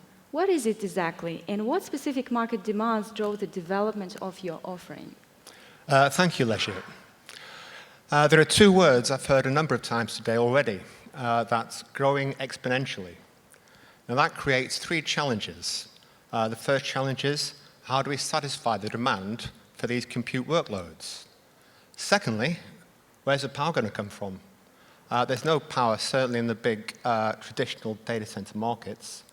And thirdly, most crucially, how do we do this sustainably?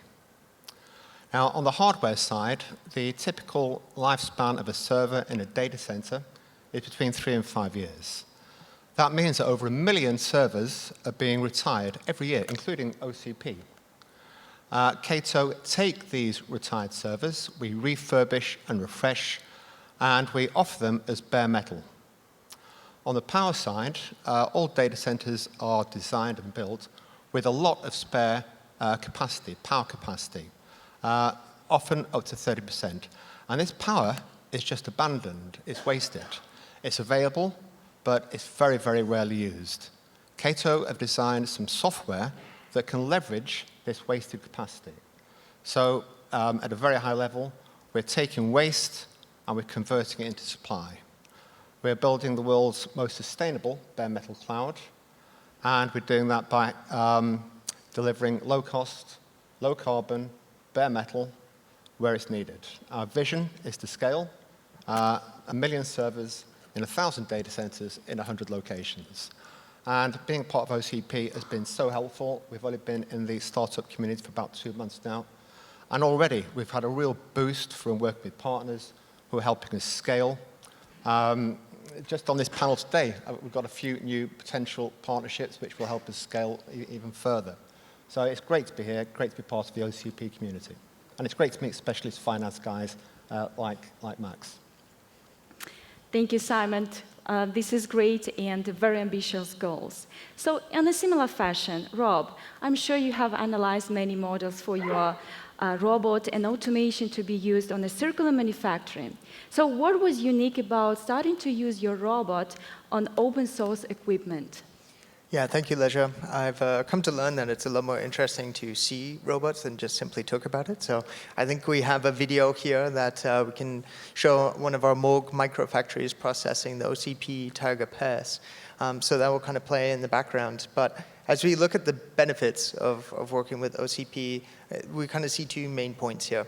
First is the highly available technical data.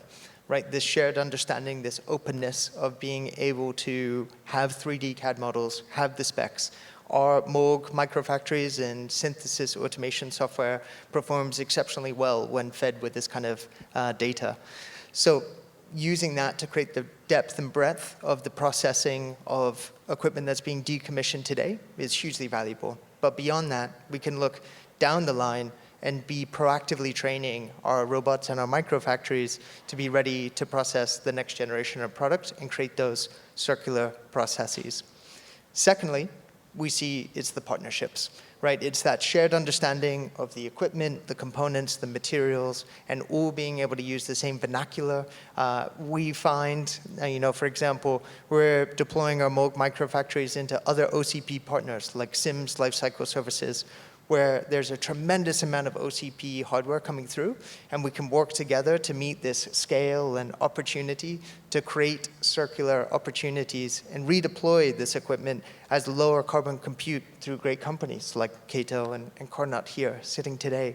This is not our experience in closed loop, closed systems where it can take weeks and months just to come to a shared understanding of the models, the equipment, and what those second life opportunities are, because we don't have that shared understanding. So the ability to all talk about the same thing openly, and the way that we've, the servers are designed, enabling those second life opportunities from a data security standpoint, tremendously valuable. And then lastly, I would say it's the broader collaboration. So it's what OCP and the iMasons Climate Accord and the great work they're doing around sustainability and the carbon labeling initiative. That's great opportunities for companies like us and Moog to contribute our work that we've been doing through material traceability with our Origin Mark open standard so that we can benefit the entire supply chain from the manufacturing to the use to the processing to the redeployment. So if it's not obvious, we're huge fans of OCP, so are our robots. And ultimately, it's a real privilege to be part of this community. Thank you so much, Rob. We do have a couple of minutes left, so real quick, I would like to ask you, what would be your call to action for those startups who would want to benefit and take advantage and succeed in the OCP community? So maybe just 1 or 2 words. Yeah, absolutely. I think if you're a startup, figure out how you can build for OCP or operate on OCP hardware. Find that upstream, downstream kind of opportunity and really kind of build your technology within this community because it's going to pay back in so many ways. I can just talk about our experience because when we first heard about OCP, it was quite mysterious for us.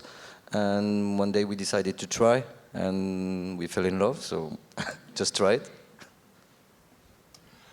Very briefly, I'd say the one word I'd use is connect. If you're new to the OCP startup community, invest in connecting with people. I think people would be surprised just how beneficial this community can be. And I'll say again, it's great to see finance companies who specialize as well being in the community.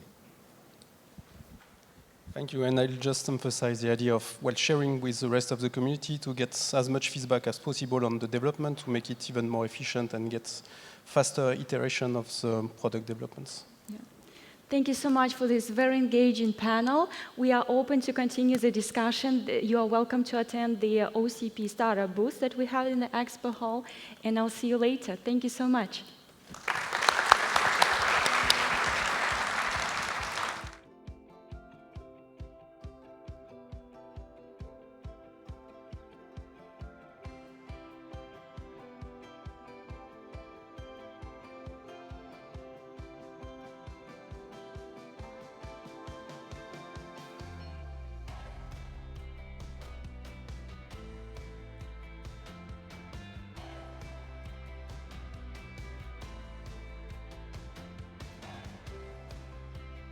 Please welcome Submer CEO and co-founder Daniel Pope and Barcelona Supercomputing Center Senior Technical Leader Carlos Pujol.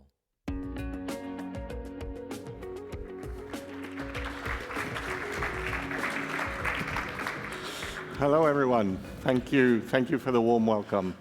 So, George, CEO of OCP, mentioned that obviously this OCP Regional Summit's about European collaboration and innovation, and that's exactly what we're going to be talking about today, a project of European collaboration. The EU pilot, which started a year and a bit ago now and is led by Carlos here, from the Barcelona Supercomputing Center, is a project, a European-funded project, 30 million euros of funding from direct funding from the Euro-HPC joint undertaking, and 30 million matching, more or less, of funding from the different national funding entities to drive exascale, open exascale supercomputing based on open software, open hardware, and next-generation cooling. And with that, I'll hand it to Carlos so he can talk a little bit more about what we're doing at the EU pilot. Thank you, Danny. All right. Good morning. We'll talk a little bit about how the project is divided.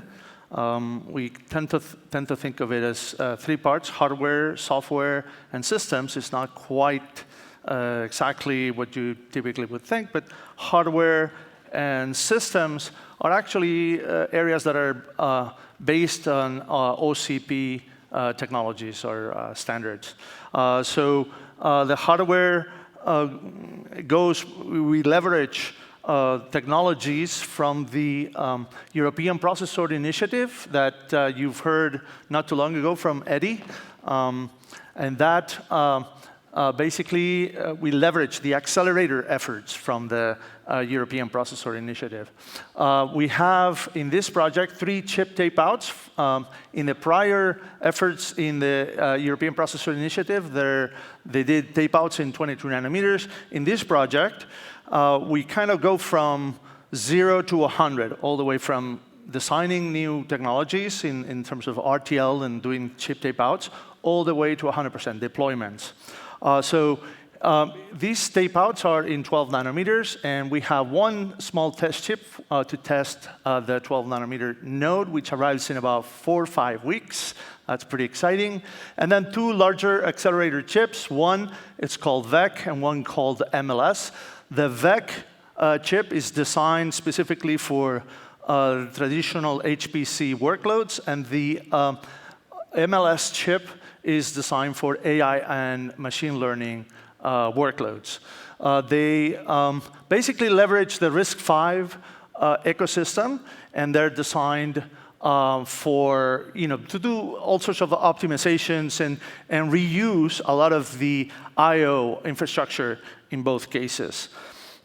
Eventually, these are built into boards, OCP, OEM boards, and UBB boards that get deployed into liquid immersion cooling tanks from summer that enable higher workloads, higher density, higher capacity with reduced environmental impact. The objectives of the project are to demonstrate a pre-exascale accelerator platform. So the idea is to design, validate, and do as much as possible, maximizing the use of European technology. So this is where we would like to interact and collaborate with all of you. And one of the main goals, Carlos, right, is also to try and have an open source or an open hardware option when it comes to building the next generation European supercomputers, if I'm not mistaken. So exactly.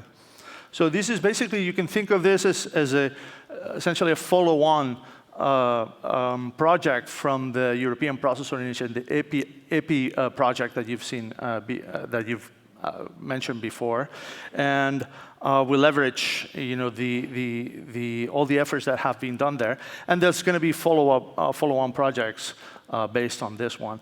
Ultimately, part of the goal is to strengthen the European digital autonomy and the supply chain, and this is basically where all of you and OCP really helps a lot. And then to really bring things to life a little bit, we have a video that shows what the project is really all about in images. It's a short video. Go ahead, please. Can you imagine a future where the entire semiconductor value chain is provided by European sources? The European Pilot Project is a key project towards realizing this goal. World-class competitiveness, leadership, and self-reliance in industry and science are now more important than ever in Europe.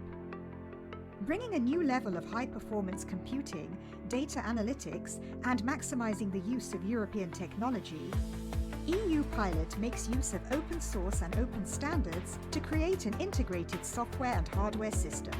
From microchip designs to the systems incorporating them to deployment in data centers, EU Pilot pushes the envelope in high performance and energy efficiency.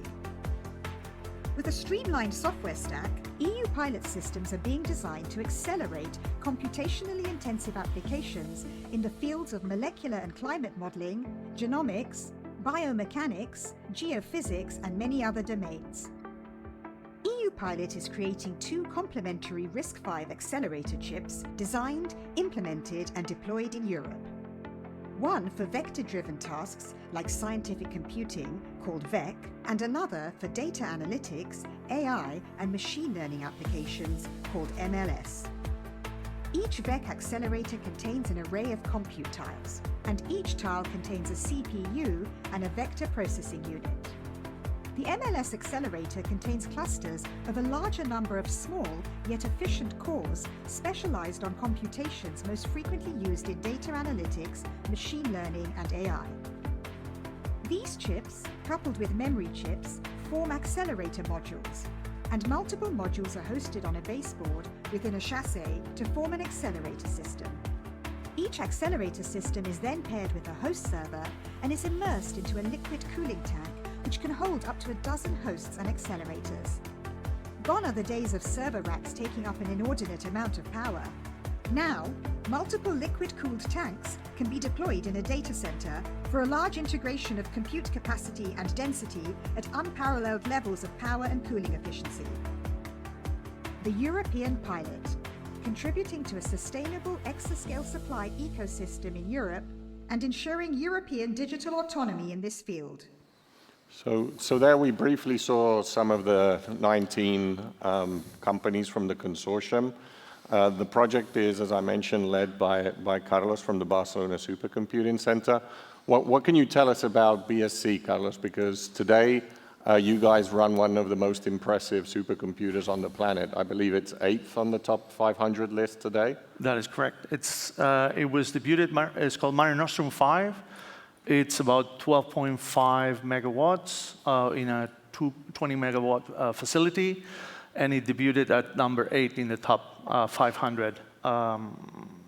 So now we're basically trying to get Mare Nostrum 6 with as much European technology. In fact, we're trying to get accelerators that are going to be all European. So this is about a supply chain sovereignty, of course, chips, full supply chain from a European perspective. Correct.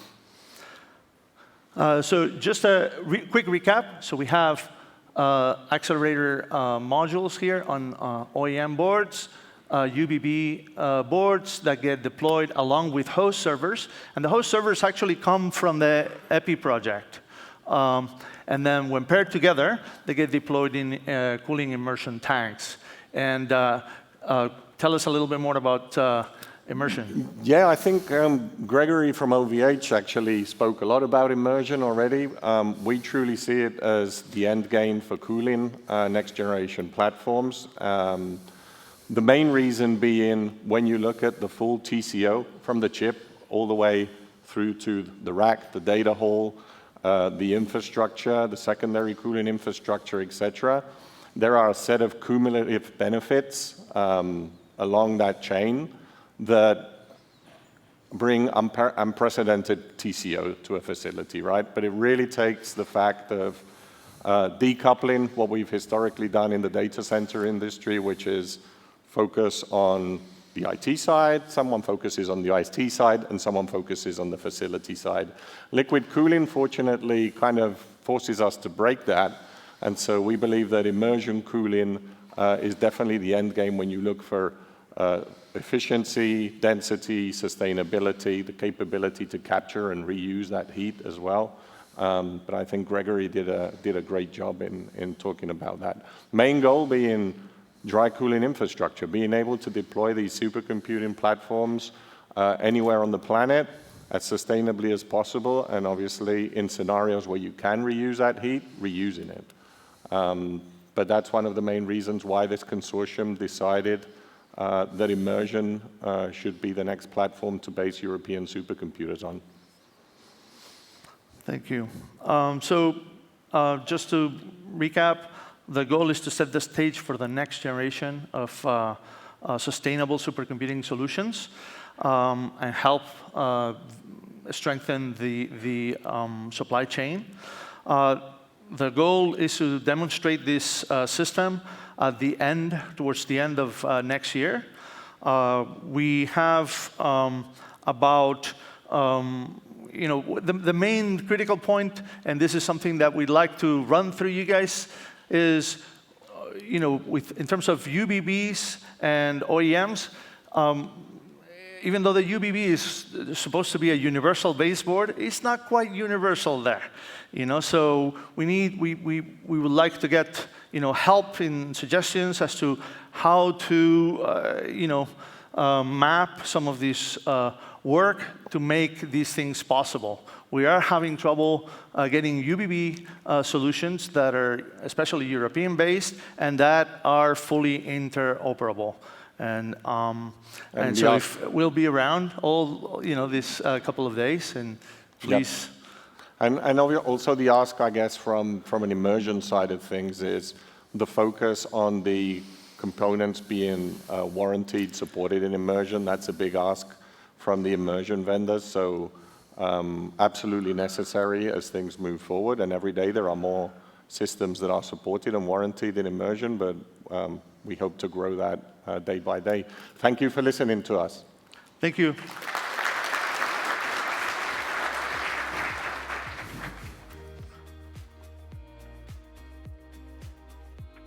Please welcome Cadence Vice President of Sales, Hassan Moezi.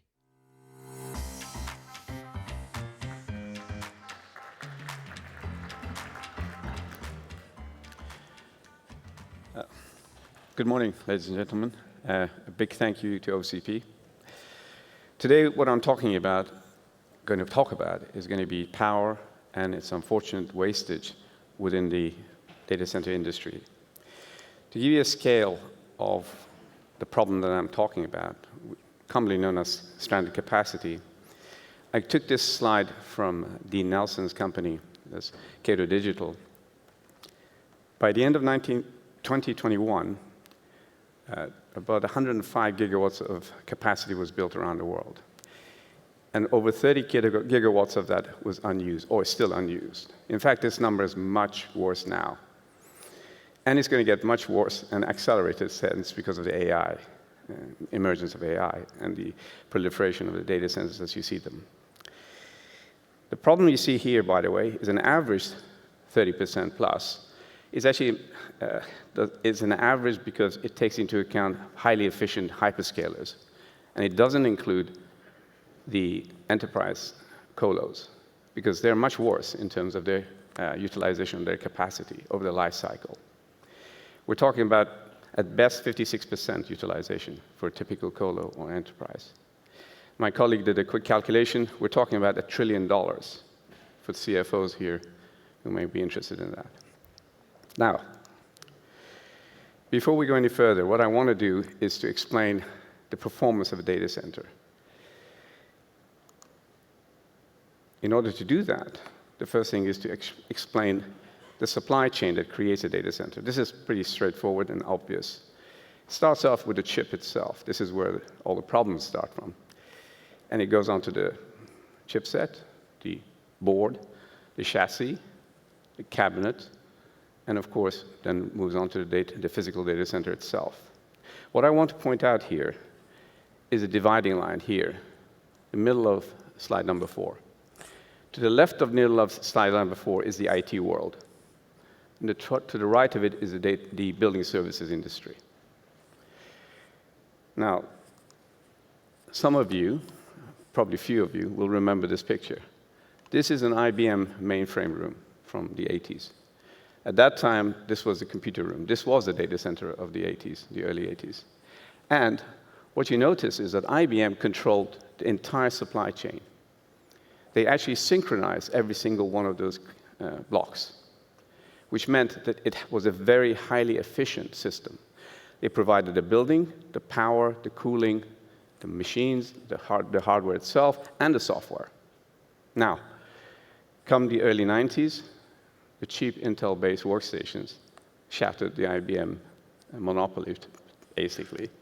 And what happened was they split the world of IT from the building services. This is the modern data center, a siloized group of companies that supply the IT side on the left and the building services side on the right. This chasm is the biggest cause for the inefficiencies that are creeping into the data center itself, from a power usage point of view, from a capacity utilization point of view. So, a very simplistic but realistic timeline. 18 months timescale for design of the data center itself, starting from here up to the commissioning.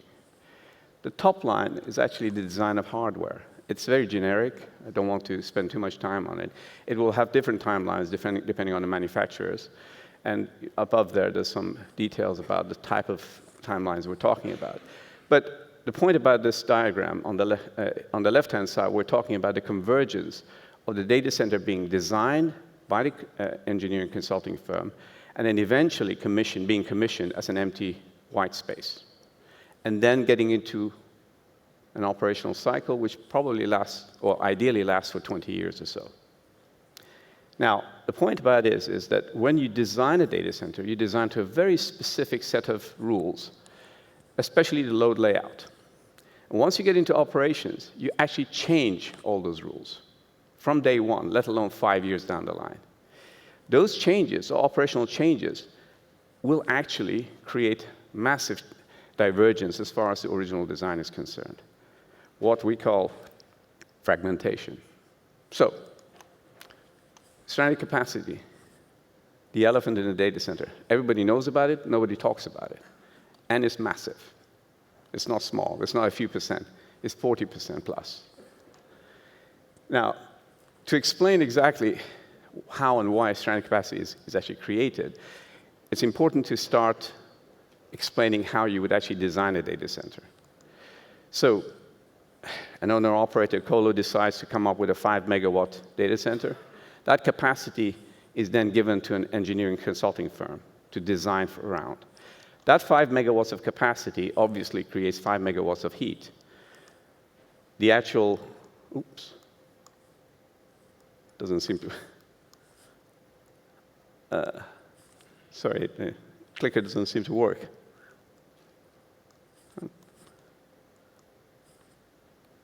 Sorry about that. Huh. Is there a way to do it manually? Oh, sorry. It changed suddenly. I clicked too many times, perhaps. OK. Apologies. All right, so that capacity will then have to be cooled. And the consulting engineering firm comes up with a cooling system and a control system for the data center itself. And out of those two parameters comes the energy efficiency of the data center itself. This triangle, and I want to emphasize specifically that this triangle is the design performance of that data center. And you cannot change it. This is literally set in concrete when the data center is built. You're not going to get any better than this. That's what I'm trying to say. So you cannot go halfway through the life of a cycle of a data center and say, I'm going to create a more efficient data center, unless you actually change the infrastructure. So how does a stranded capacity work? Part of it is actually over-provisioning. And this is something that everybody knows about. This is risk management. This is intentional. And that's what you see happens. That inner triangle, the red triangle, is the performance that you actually dictate starting from the design. What happens, of course, is a second part to it, which is uncontrollable. This is physics-based. You're talking about the physics of the data center itself. And this is fragmentation of space, power, and cooling. And this is unavoidable. So I use the game of Tetris as a way of explaining this. So on the left-hand side, you see the design cycle of the data center itself. This is your perfect triangle that you saw earlier on. And then, of course, you have, oops, again, sorry about that. You have the, I'm doing a terrible job here. You have the actual operational side of things that, apologies, it's something that,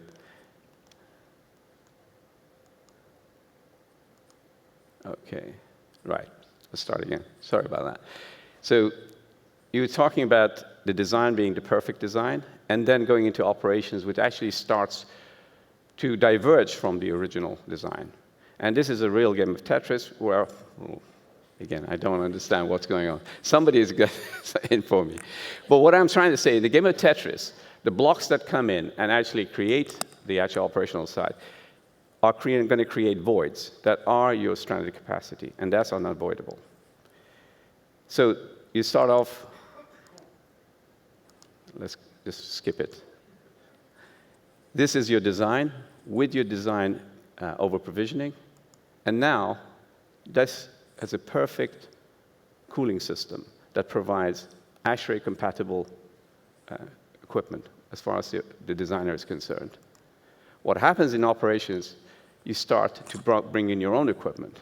And notice the red triangle. It changes shape.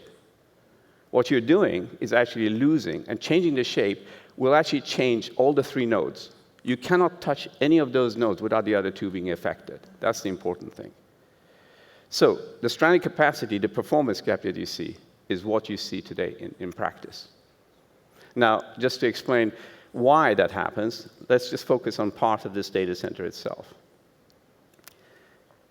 If you zoom in on a particular row of cabinets, the left-hand side is the design of that cabinet. Look at the perfect airflow characteristics. This is what the designer has done. On the right-hand side is the chaotic airflow because of the changes that you've made as an operator. That's why you get hotspots. That's why you actually lose capacity. So the impact of fragmentation is obvious. High energy costs, excessive carbon emissions, unsustainable data centers. Today's operational planning tools do not allow you to be able to quantify this fragmentation. It's invisible. The operators must over-provision, and that's another thing that everybody is aware of. Now, how can we reduce or mitigate this stranded capacity? Let me give you the bad news. You cannot avoid stranded capacity. What you can do is reduce it and potentially eliminate risk. So, how do we go about this? What we're saying is we should introduce the concept of the digital twin for the data centers. The concept itself is not new. It's been used for decades in high-tech industry, aerospace, etc. Digital twins basically replace, it's virtual prototyping. That's all it is. But nobody has done it for the data center as yet. We're the first company to do this. It's a paradigm shift, because we're not interfering with what you're doing today. We're not competing with anybody. What we're saying is this is the better way of doing it. Why? Because it scientifically quantifies the data center performance and provides visibility of the stranded capacity prior to your physical implementation. It's a predictive tool. So you don't make mistakes. You will know exactly what's going to happen before you do it. And you quantify the cost and, of course, the risk and so on and so forth. And to some extent, optimization. I'm avoiding the word optimization at this stage. Why? Because the requirements of the business changes the dynamics of the data center. The requirements and changes are random and unpredictable, but they all affect the data center performance over time. It is necessary to predict what happens before you physically implement. It costs you a lot of money. This is a sort of a more detailed explanation of a digital twin, a data center digital twin. It's a physics-based virtual replica of the physical data center.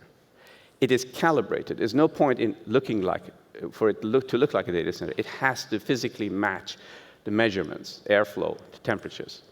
And finally, the dynamic synchronization of real-time monitoring data allows you to see the divergence from the simulations over time. What happens, of course, is once you make an operational change, the digital twin will tell you exactly what happens. Then you can make decisions. The outputs, by the way, will actually contribute to the quantification of the carbon emission, CapEx, OpEx. And more important than that is feeding into a machine learning and AI. I'm avoiding against, as I say, optimization, because that's going to come down the line. And then feeds back into it.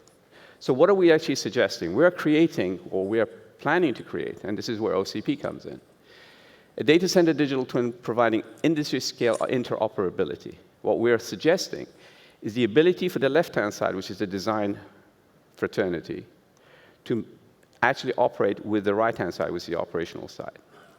In between is the glue. These are libraries, and these libraries range from anything from a tile on a floor, as cabinets, PDUs, air handlers. Every single one of these libraries is an intelligent library. It's a mathematical representation of that piece of kit. An air handler on its own has no real value. What the value is, the air handler in situ within the data center itself. And that's what the digital twin allows you to do. Any piece that you want to bring in or take out, the digital twin will tell you the cause and effect of it. So, libraries of IT equipment, libraries of infrastructural equipment, air handlers, PDUs, etc., and of course the actual library of the data center itself. So, give you an example of how it operates. This is a real, a major healthcare enterprise in the United States is using our digital twin. So they had a very serious problem because they had existing data centers, that they wanted to bring in pods that were pretty hot in this case, and this is the pod. And they had an existing data center which, on paper, had the capacity to take this pod in, but they were very scared because they were on the limit. So they ran 4 different scenarios with different positioning of the pod. 2 of them passed from a risk point of view, and 2 of them failed.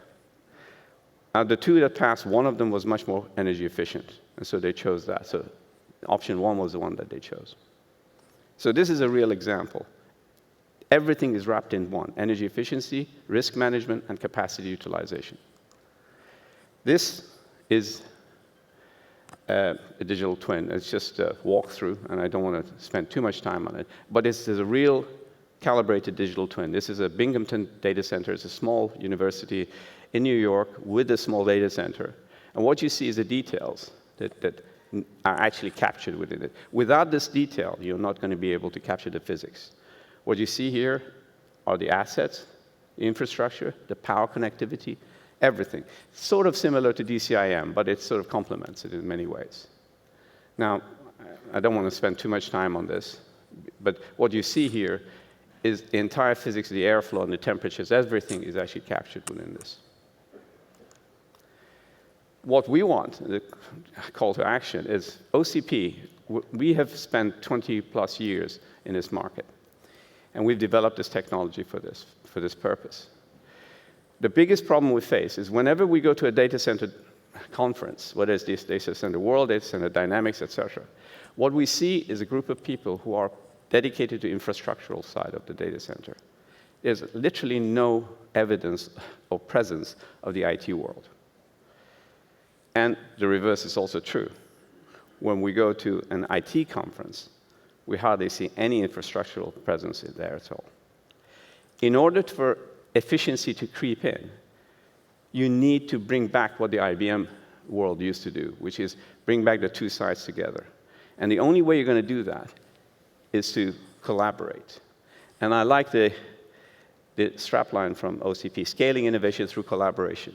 What we want to do is to convince all the infrastructural manufacturers, the designers, and also the IT equipment manufacturers to come up with a format where that libraries that you saw in the middle of that slide can actually be populated and actually used in order to design and also operate a data center on a timely basis.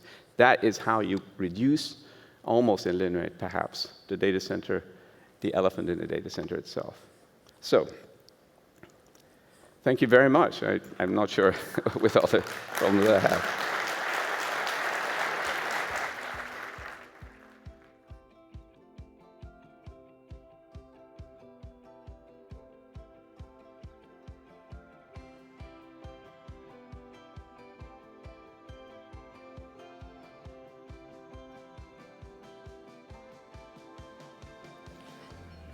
Thank you, Hassan. We know there is a ton of interest on digital twinning. That was a lot of great information to talk about in such a short amount of time. So Hassan will be here this week. I encourage you to reach out to him, ask questions, and continue that conversation if you're interested. As I mentioned earlier, we really want to take advantage of the thought leadership in Europe with respect to sustainability. So with that in mind, we've put together a panel to discuss the directives that are coming out of the EU and how they impact our industry, especially at a time when the demand for AI is driving significant growth in data center deployments. Oh, sorry. So please welcome me in joining our panel, and welcome me in having our panels come out with our moderator, Mark Acton.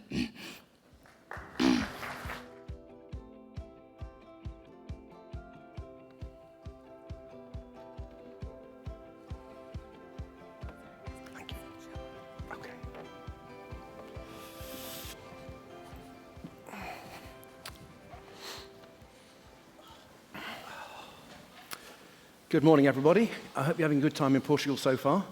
So our session today is to talk about some of the European regulations that are coming in, particularly EED, CSRD, etc. And I've got an esteemed set of panelists here to help me out on that.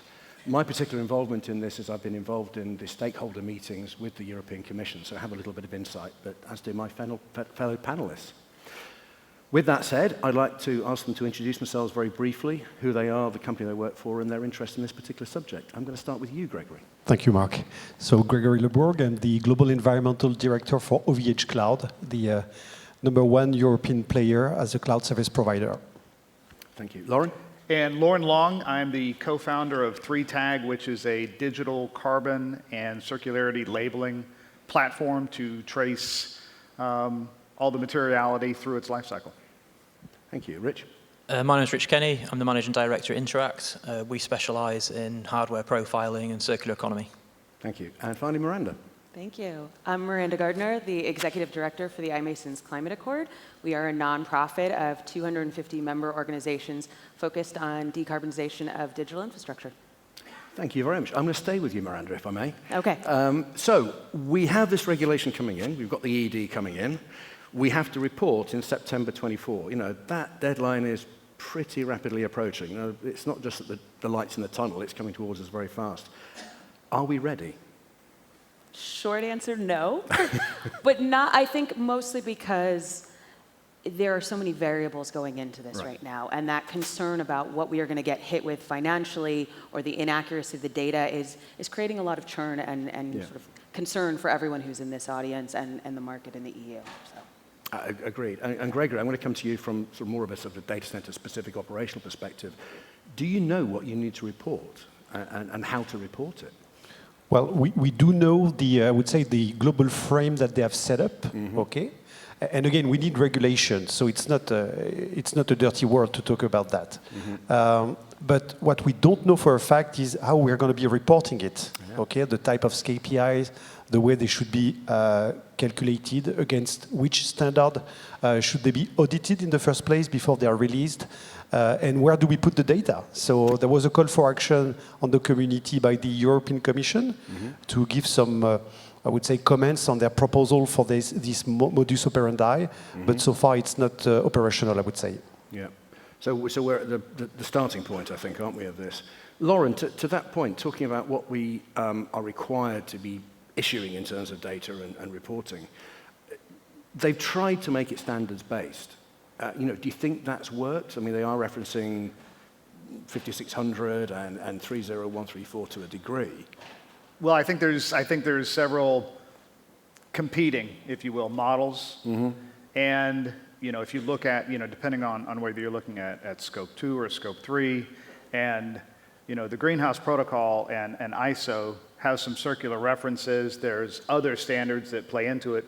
But then even when you talk about, we were talking about this yesterday about, you know, let's get scope 2 right. Yeah. There's so many permutations of who owns which part, and I think the first few years of reporting are going to highlight the disparity between, you know, if you've got a full stack, then you've got the whole thing. If you're a colo operator with enterprises and clouds, who reports which and who owns what? And I think we're going to see the first couple of years everybody working out the best methodology, because the other thing is it inherently drives towards a comparison. Right. And you have to have a level and fair reporting standard for people to be compared. And I think that's where standards come in, isn't it? You know, the fact that it creates a level playing field. At the moment, let's face it, sustainability reporting is a bit, I'm going to be favorable here, haphazard, I think would be the word I would use. so I think having standards-based reporting is clearly a good step forward. To that point, Rich, ITEU, you know, all of a sudden we've got a situation where the co-location providers in particular are having to report on IT utilization. How's that going to go? I think it's going to be really tricky. I think utilization, Uptime said that, you know, 40% of enterprises and data centers are reporting on utilization. I think that's a horseshit figure.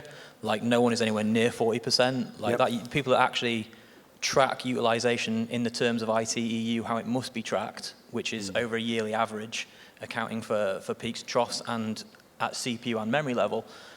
The number of people I know that are doing that is very limited. It's very, very limited. The people that are doing it well and could report on it transparently, it's a tiny number. To put that onto a colo, when I think even the enterprise who have complete ownership of the kit don't do it, I think it's really tricky. But I also don't know where you start and where you draw the line with it, because understanding ITEU is important. I think ITEE is more important. I think the actual efficiency of the kit is more valuable than how you're using it.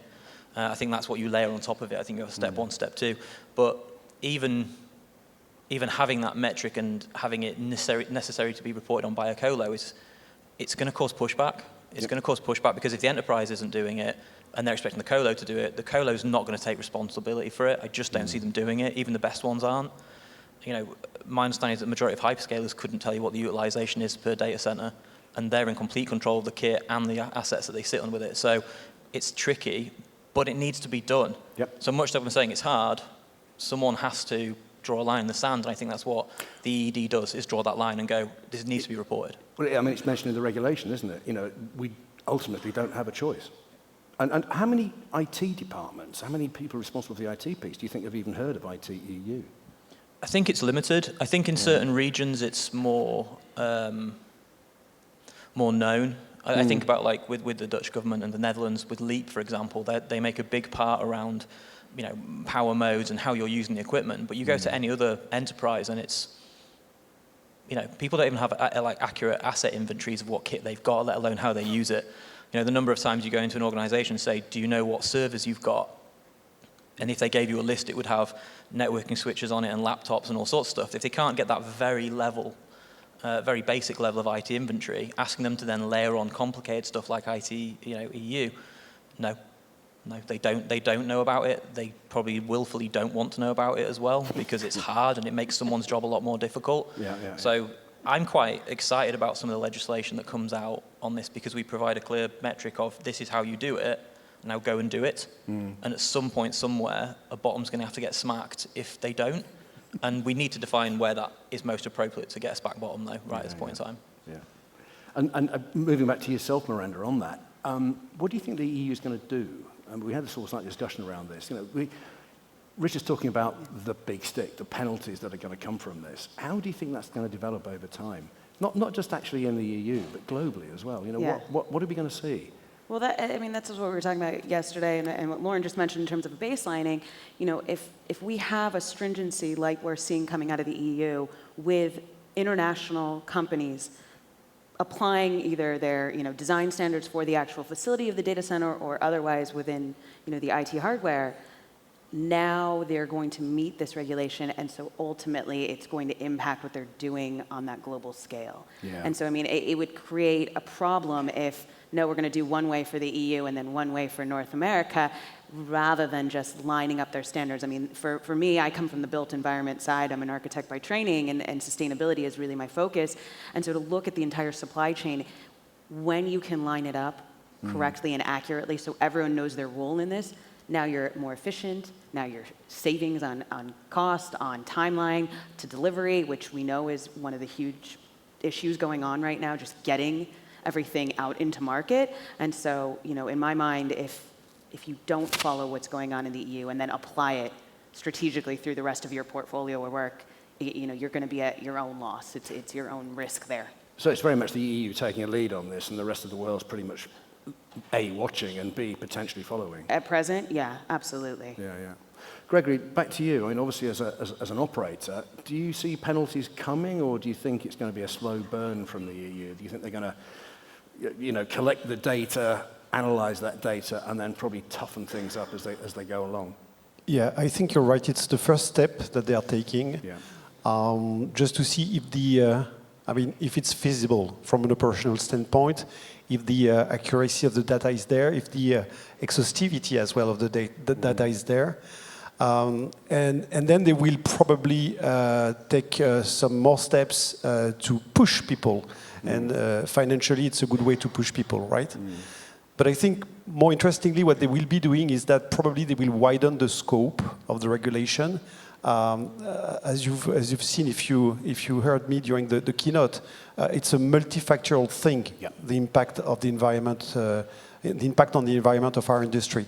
So they are pretty much focusing on energy efficiency today. They will probably put some more pressure on the carbon footprint, but they will not forget hydric stress. So I'm sure that they are cooking up something as far as the water consumption, which is, by the way, done at a local level already because of water scarcity. But these are, temporary measures that they are taking locally, but I'm sure that they will probably set a frame more globally for the industry. The use of abiotic resources as well. Yep. Definitely, they will put some pressure on the eco-circularity here and there. They've started already with the waste heat reuse and all the legal frame that they are thinking about.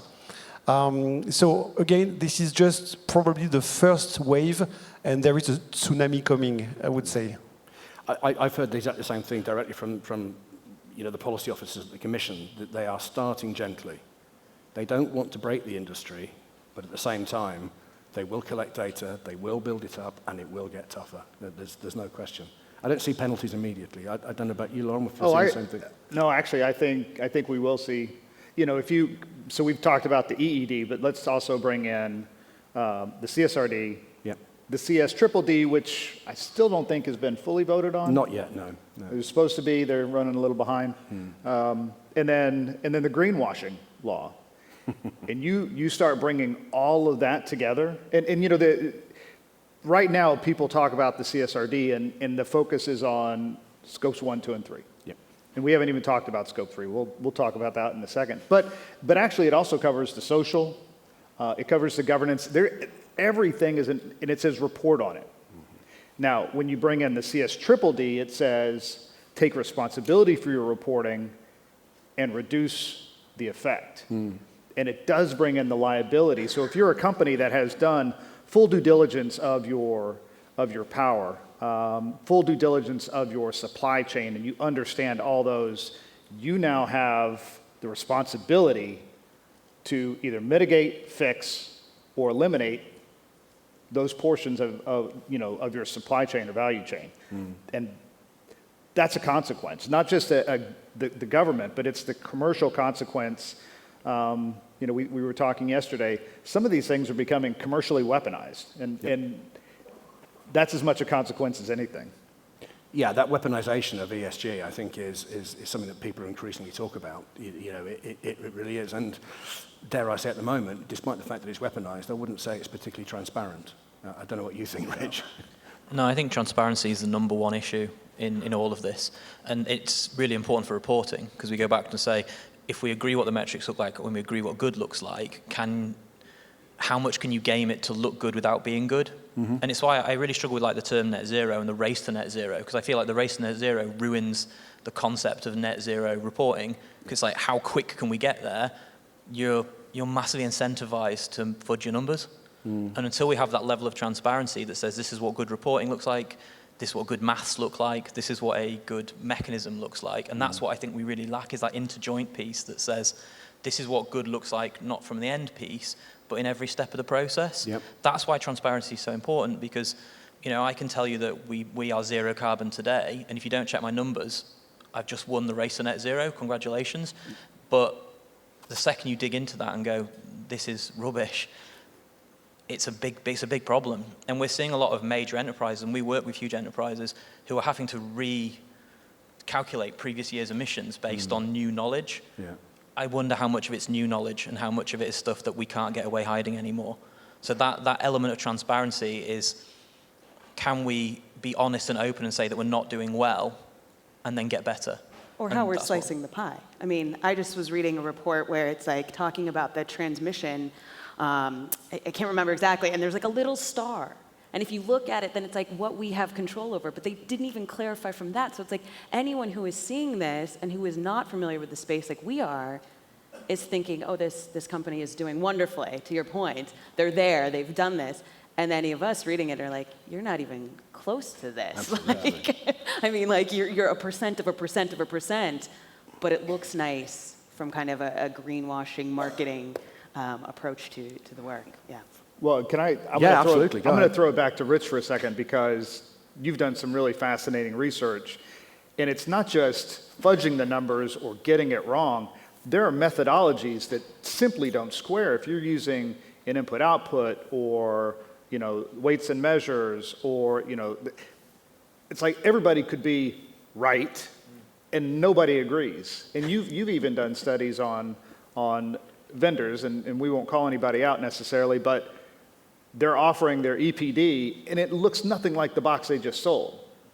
So how do we fix that? Yeah, that's a really good example on that when we talk about LCA, and there's some super smart people here today who can tell you a lot more about life cycle carbon analysis than I can. But exactly what you're talking about, I will say it with Dell are really good at trying to provide an LCA, but even they've revised their LCAs on the same box. So one day the R740 was 1.5 tons of embodied carbon. Next time you check, it's 640 for the same unit. And you go, what have you done? It's like, we've removed some storage elements. We've removed where we're producing it. We've lowered our carbon footprint in our factories. And you're like, you can't just change the number.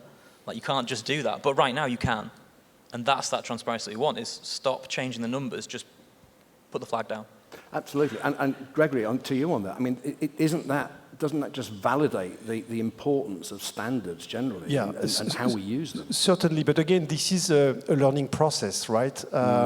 This carbon accounting, just to talk about carbon accounting, but we could extend it to water as well accounting.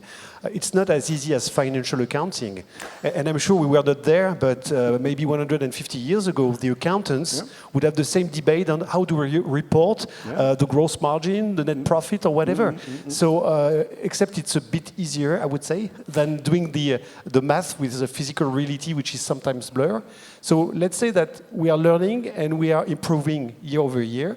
So being inaccurate year N doesn't prevent you from restating your numbers when you do the reporting on year N+1, number one. But something that we shouldn't be doing is to be blind. And you're talking about life cycle analysis. There are a number of chip manufacturers, they are not disclosing the numbers. I mean, they've got the means to do it. I mean, that's the building block of the system, right? So we need proper LCA analysis from them in full transparency. And they can restate, because it would be wrong. Well, but they should do something. And I think we work a lot with public sector organizations, and I get a lot from Cisco who just won't publish LCAs. Yeah. And you just go, you can't just not. Like, if everyone else is doing it, we talk about a level playing field, some people don't even want to play the game.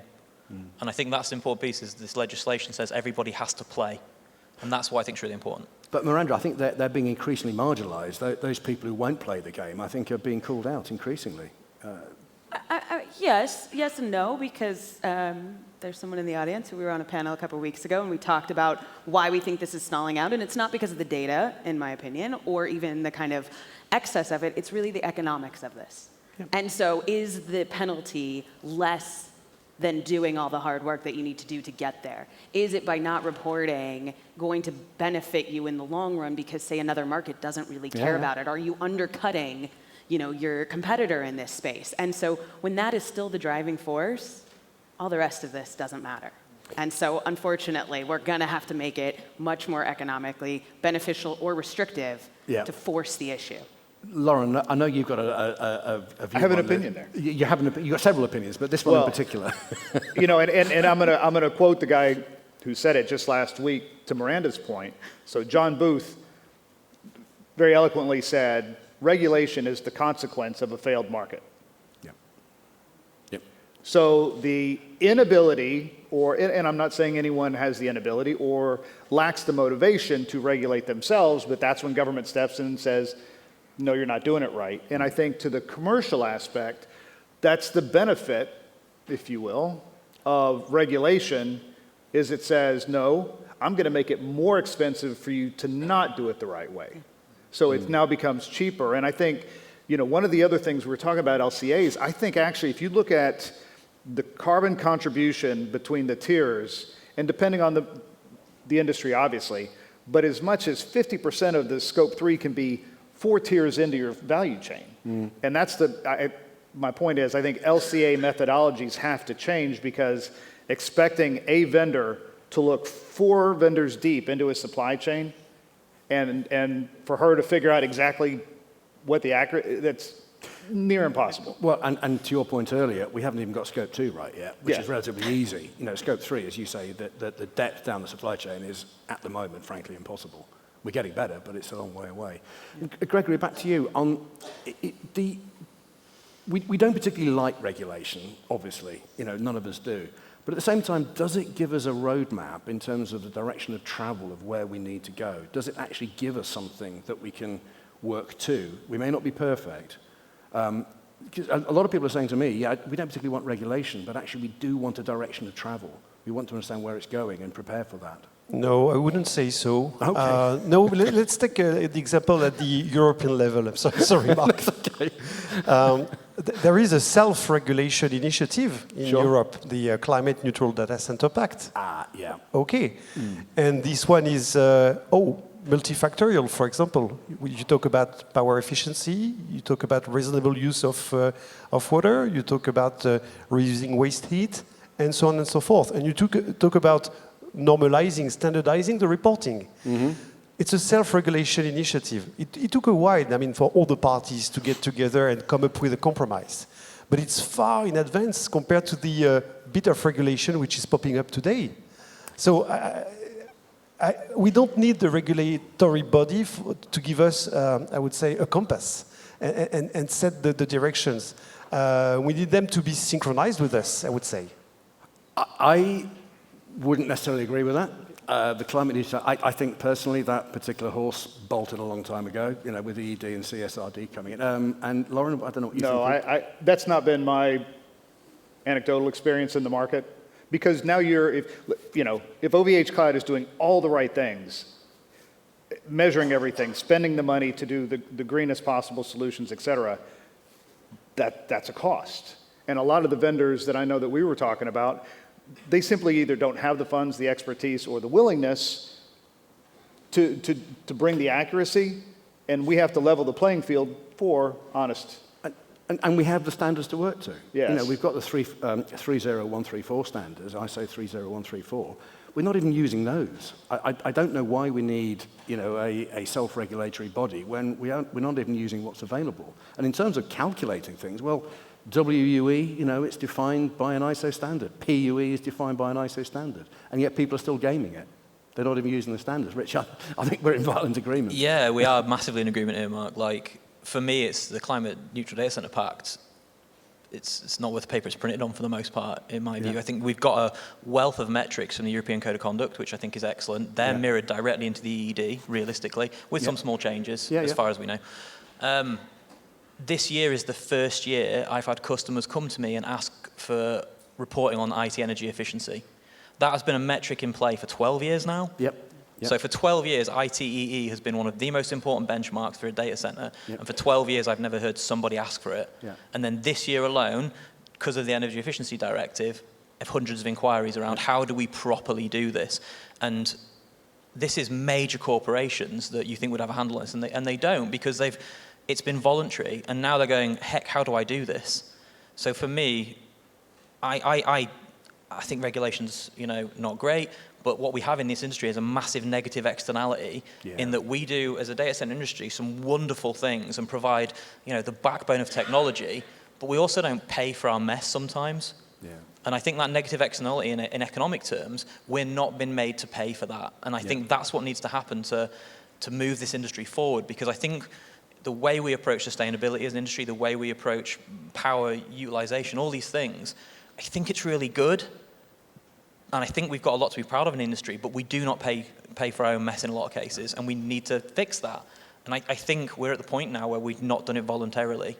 So we need somebody, and you know, I come back to this all the time. Back to Lauren's point. And Miranda, you know, we've I think as the data center industry, you know, I think we've focused a lot on the building, and you know, I guess to Rich and Lauren's point, we haven't necessarily focused particularly on the IT. Do you think that's changing, and do you think we're right to move away from, you know, deciding how many angels can dance on the head of a data center rather than actually move into the IT load?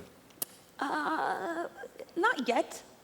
Only because all of this has to go together. I mean, we're looking at 2030 is not that far away, and that's most organizations' kind of benchmark, you know, timeline for this work. So, you know, in terms of all of the component parts that have to go forward, the building is not still there, the site is still not there. You know, to kind of make a plug for the iMasons, you know, our State of the Industry report was released this last week. It gets into power, people, perception, planet, all of the factors that have to come along for this to be successful. And you know, the accountability piece that you're mentioning here and the responsibility, it is still there. It doesn't matter what the level or how, like, you know, small or how large it is.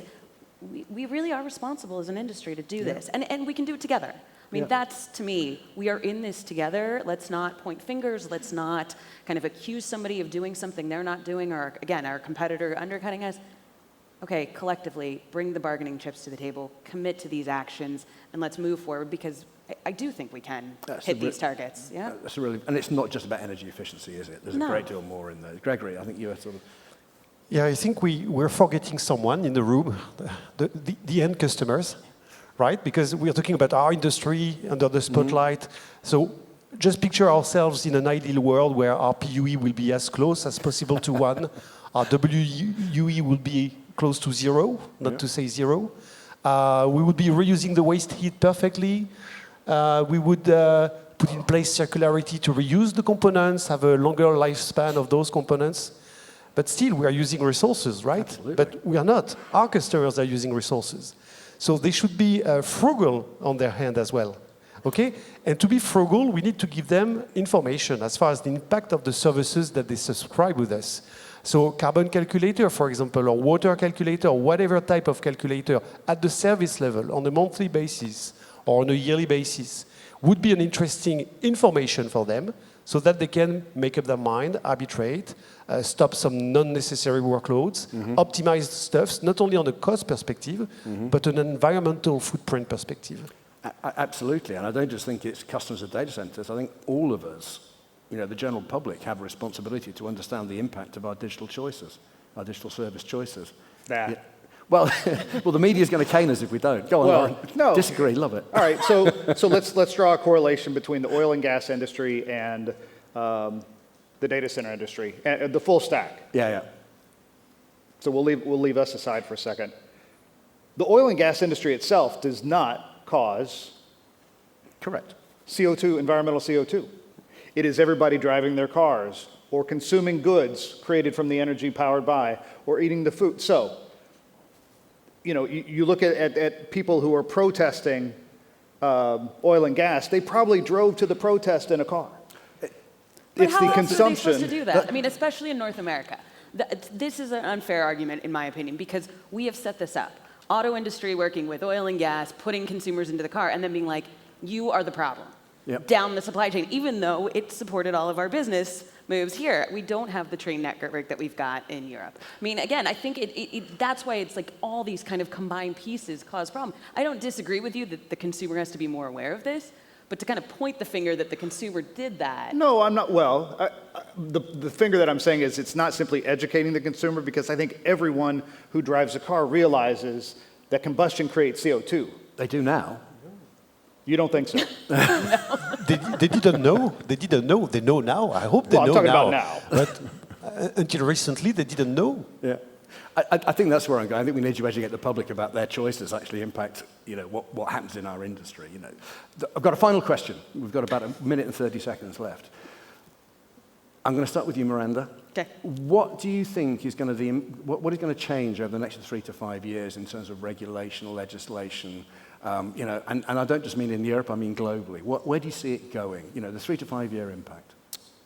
It's been brought up a couple of times on this stage, and again, this is shameless plug for us and for the OCP, is the more we see partnerships going together. And there's a session tomorrow about the work that the iMasons and the OCP are doing. It's our first work stream as part of this partnership, and it includes colleagues and experts of mine and the OCP from Google, from Meta, from Schneider Electric, and from Microsoft, working together to look at this carbon disclosure and how we do this together. And then you heard the startup panel before this. Moog is in the mix. I mean, we have 80+ companies getting involved in that engagement on top of what we're doing with the Climate Accord. I mean, the more partnerships that we can bring and work on this together, again, the better off we're going to be. I can't say this enough. It's a team sport. Nobody's doing this alone. Thank you. Rich? Looking at all the systems and looking at all the impacts. So I think it'll be that understanding. At the moment, we're heavily energy and carbon focused. The next 3 to 5 years, I think we'll move further into social and combine environmental, like we talked about with water and things. I think it will become a whole combined offering of value versus cost. And I think quantifying that will be what the next 3 to 5 years looks like. Yeah, thank you. I think the two biggest things is going to be the breakdown of walls in the value chain. We can't reach these regulatory reporting requirements without sharing transparently. And I think another part of that is I see offsets. We saw a little argument about that 2 weeks ago with a certain body. I think offsets are going to go away because it completely clouds the ability to accurately and transparently measure. Yeah. Finally, Gregory? So we talked about the tsunami which is coming in front of us in terms of globally the regulation of our activity. I see an earthquake coming up as far as artificial intelligence. I think it's going to be the next move. We didn't even touch on that one. No, but this one is... We could do another hour. I'm sure that the regulatory bodies will tackle that issue soon. I think you might be right. Thank you. Thanks, everybody. And thanks for your attendance. Thanks for listening. Thank you.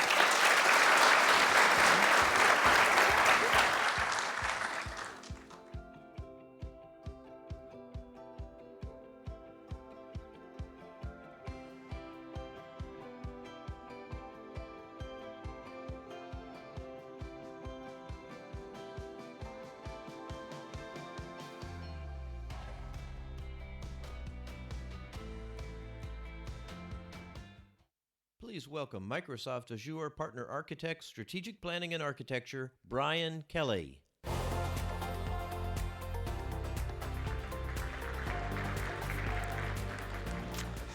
Thank you. It's great to be here in Lisbon today. I hope you're all having a great summit.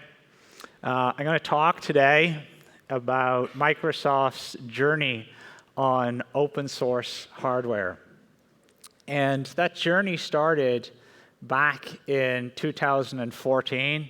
Microsoft joined the Open Compute Foundation. I realized this morning when I looked at this slide that this is our 10-year anniversary of joining Open Compute, so we're going to have to do something this year to celebrate that. Maybe on the Global Summit, we'll see.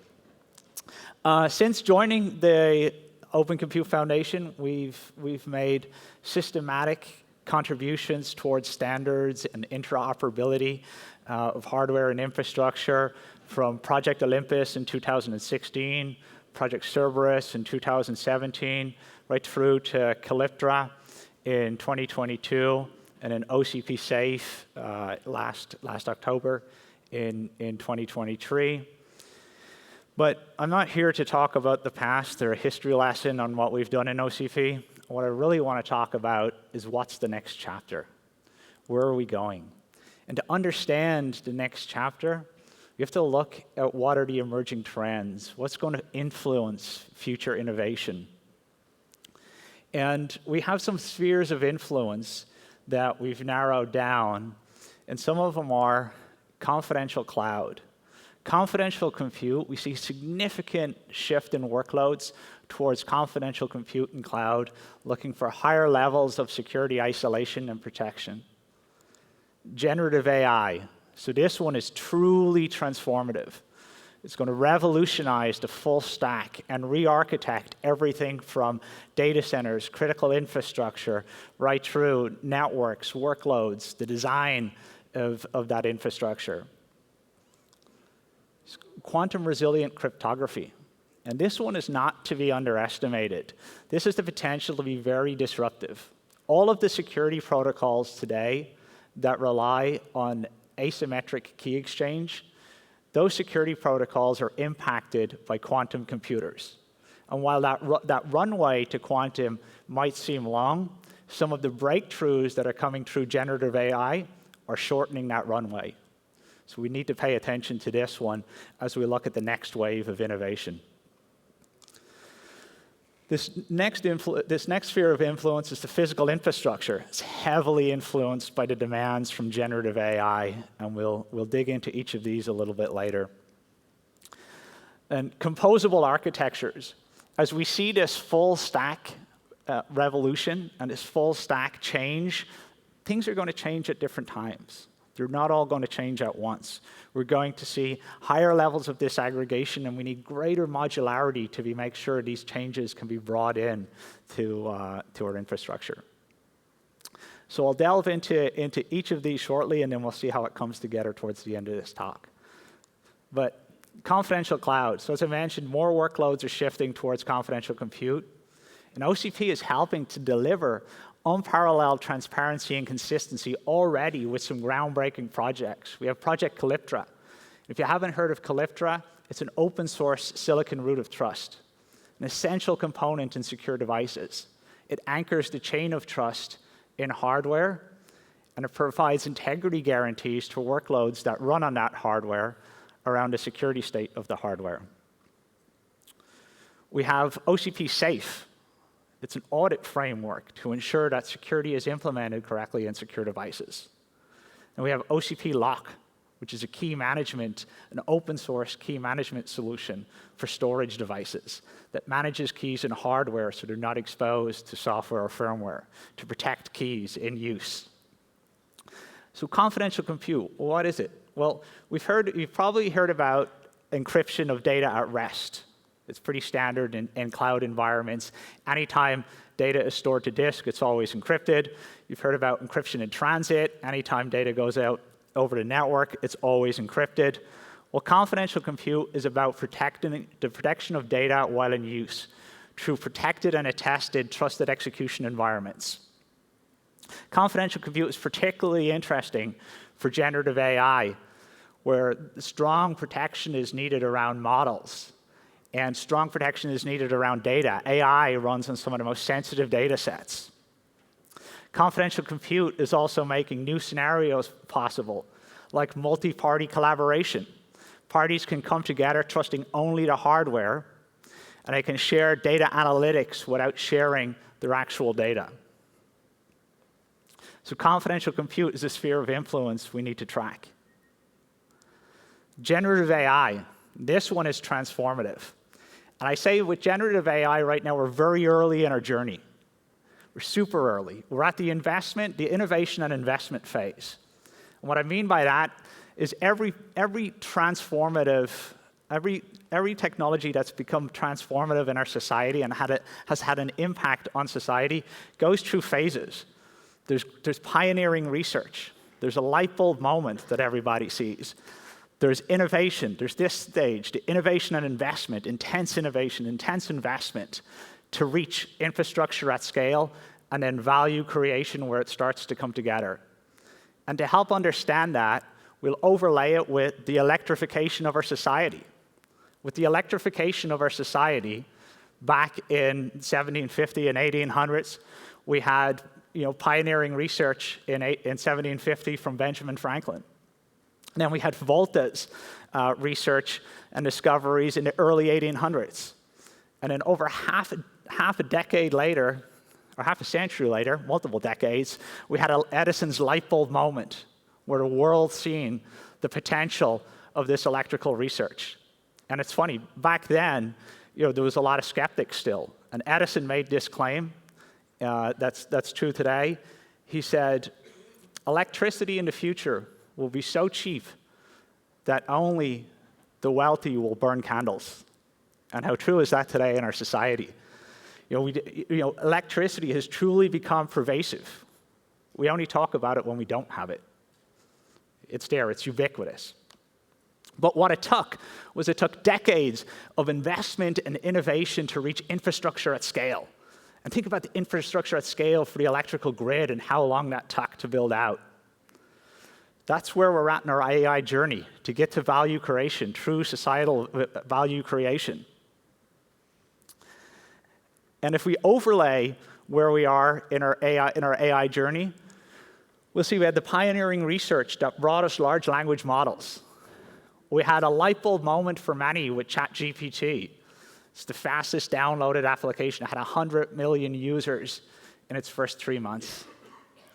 And we're right here in this innovation and investment phase.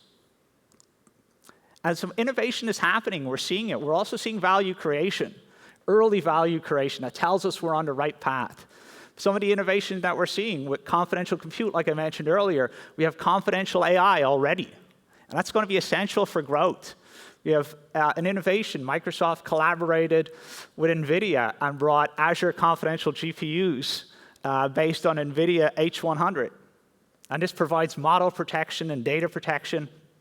And for sensitive workloads in the cloud, this is going to be essential. And it's going to help move towards that infrastructure at scale and help scale. But more innovation is needed. We need more to get there. The investment is happening. We see the investment in Silicon Valley. We see the investment here in Europe. We're seeing value creation, early value creation with co-pilots, improvements already in healthcare, legal services, sciences. And with value creation here, In science, it's particularly interesting. And it's interesting because science fuels technology, and we know technology fuels science. And now we have this momentum, and we're starting to see momentum. We're starting to see some AI breakthroughs.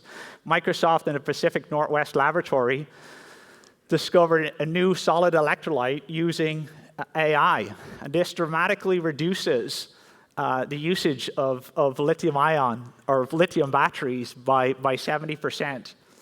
What AI did is it took 32 million potential candidates and it whittled it down to just 18.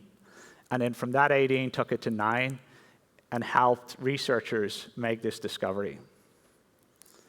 And that's not it. In the field of quantum computing, Microsoft released a co-pilot for Azure Quantum to help people to reason about complex chemistry and data material science. Microsoft published achievements on qubits, a high resilient qubit. That takes us to phase 2 of quantum. We have these phases, these levels where we see foundational. It was noisy qubits. This next level is resilient qubits. That takes us. These qubits are 800 times more resilient than the level 1.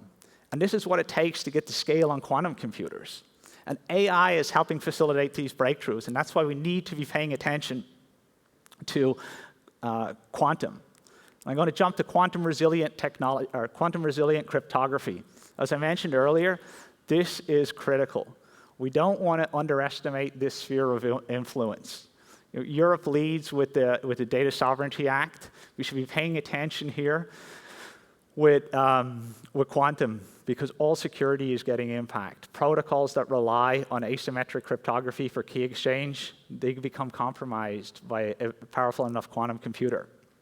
The National Institute for Science and Technology is publishing specifications on how to use these new algorithms. And here at OCP, over the next few days, you're going to hear a lot about an Atoms Bridge Accelerator. OCP, in conjunction with CHIPS Alliance and the Calyptra Consortium, are going to bring an open source quantum accelerator. So we can help overcome some of the challenges that we've had in the past with hardware development timelines being long. And the complexity, we're not dealing with elliptic curve and single points on a curve. These are lattice, this is lattice cryptography, it's multidimensional. And then in the past, we've had fragmentation and slow adoption. We don't have that runway anymore. We need to move fast on quantum, and OCP is helping to get us there. And then this sphere of influence I want to talk to is about our physical infrastructure. You've heard a lot about this today, and a lot about power. In March, NVIDIA mentioned that there are 120 kilowatt racks. We've gone from 1632, and we're jumping to 120 kilowatt racks for AI. We need to invest in cooling solutions and power delivery solutions. I'll talk about sustainability. It's sustainability too. Microsoft has purchased 19 gigawatts of sustainable energy. It's not enough. We've procured 19 gigawatts. It's not enough. We need more innovation there. It's a drop in the ocean. We need to work together to innovate on that. I mentioned modularity. We need to build systems that are modular. Modular in design so we can transform technologies. They're going to evolve at different rates, and they can't all be refreshed or retrofitted. So we need to find a way, as this infrastructure comes on, that it connects into existing infrastructure. And then lastly, I want to talk about composable architectures, because it is full stack innovation, and inside in each of these verticals, we're going to see innovation. Within each one, silicon innovations, platform, network, all of these are going to change. And these are what we call the verticals, but then we also have the horizontals that go around them. They have to be designed with sustainability and with security in mind. And this can't be done alone. This can't be done by one company. Microsoft can't do this by itself. We need the community, and we're here at OCP because we believe in OCP, and we've seen the innovations that have been brought through Calyptra, SAFE, and many of the other innovations here. And if we look at OCP, there is no other community on the planet that looks across the full stack. And the breadth is here, and the depth is here. So I'd encourage you all to get involved in these work groups, in these projects, and not just one. Innovation often happens on the seams between many. And with that, I want to thank you all for listening.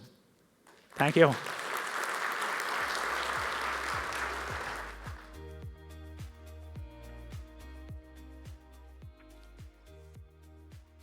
So I just double press this button? That's it. Oh, we are live. Wow, these are dope. What's up, everybody? You're now going inside the mind of Kid Super. I'm gonna show you how the magic happens. Hey, Meta, send a photo to Mom on WhatsApp. Cute! Hey, Meta, what mocktail pairs well with an avocado pesto pasta? A refreshing cucumber lime mocktail pairs well with avocado pesto pasta. Wow, that's fire. All right, let's go. Hey, Meta, call Eric. Calling Eric. Yo, what's up? Yo, Eric, yeah, let's go with the silk. Hey, Meta, what's the dinosaur with all the spikes down its back? The dinosaur with all the spikes on its back is the Stegosaurus. Ooh. You look good. Please welcome Meta Engineering Director Ulla Torredbakken.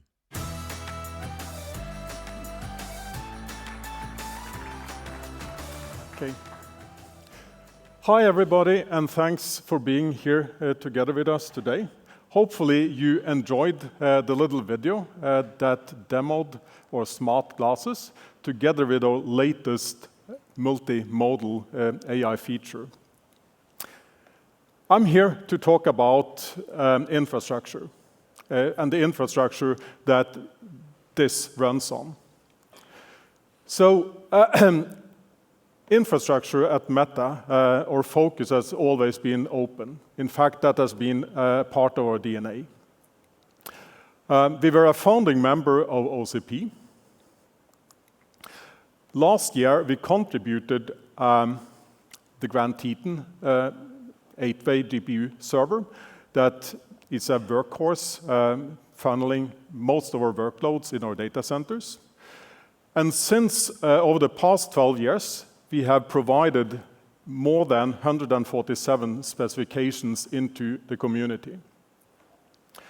Today, I'm going to talk about our path forward, building open rack-scale AI systems.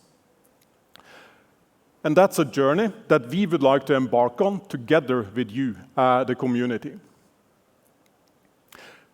Before I talk about that, I'll talk a little bit about AI. So Meta is fundamentally about connectivity.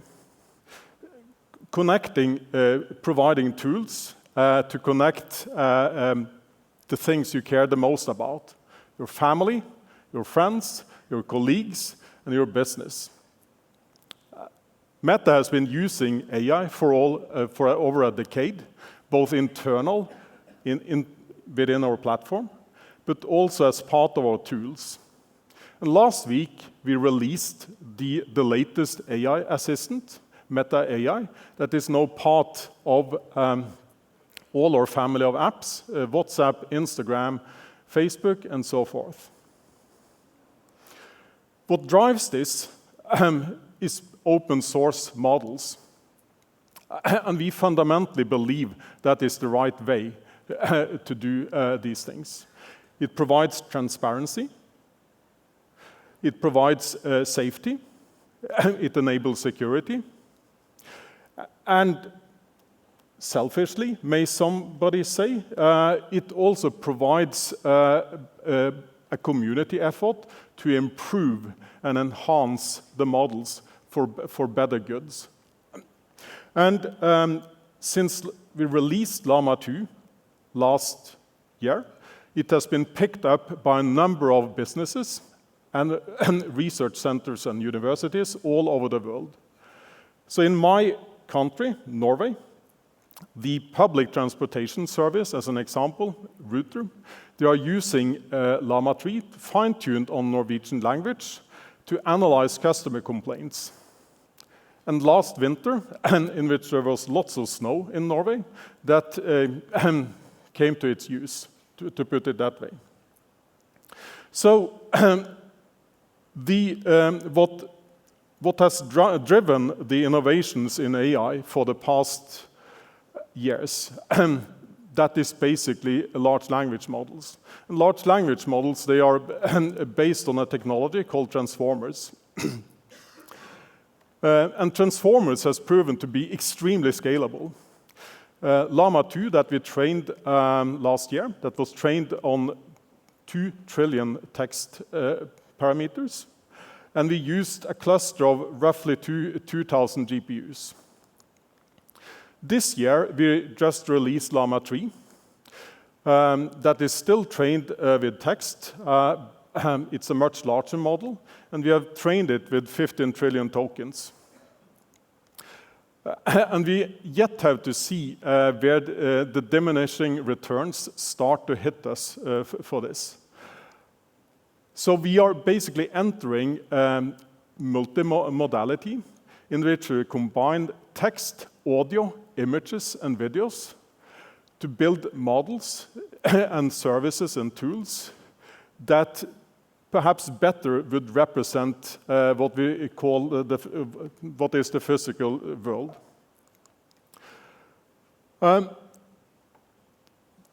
These models, they run on GPUs, and large number of GPUs.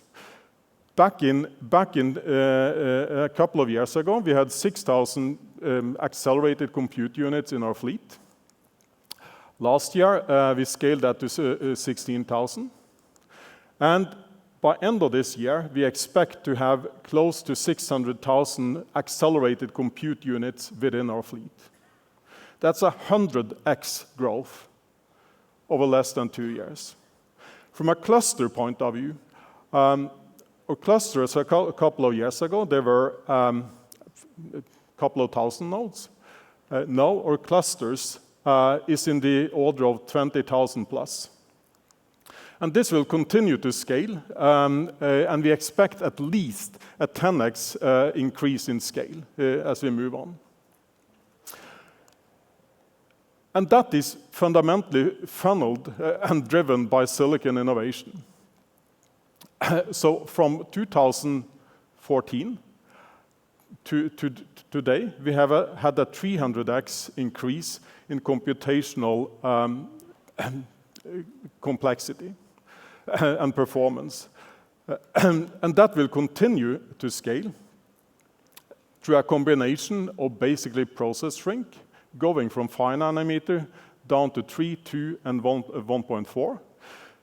But fundamentally, silicon is also moving into more and more advanced packaging, from single reticles to multiple reticles on the same silicon interposer to wafer on wafer.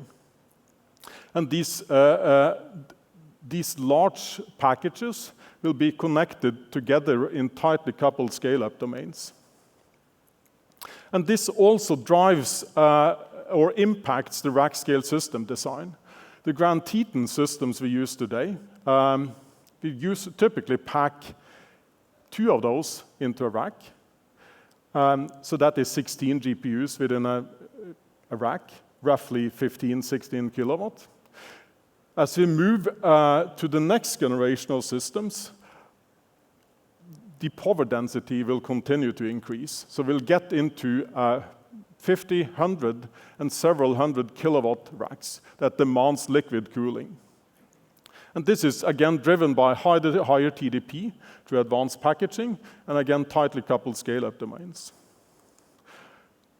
Also, if you look at this from a hardware point of view, the large clusters that we build, they will continue to be heterogeneous.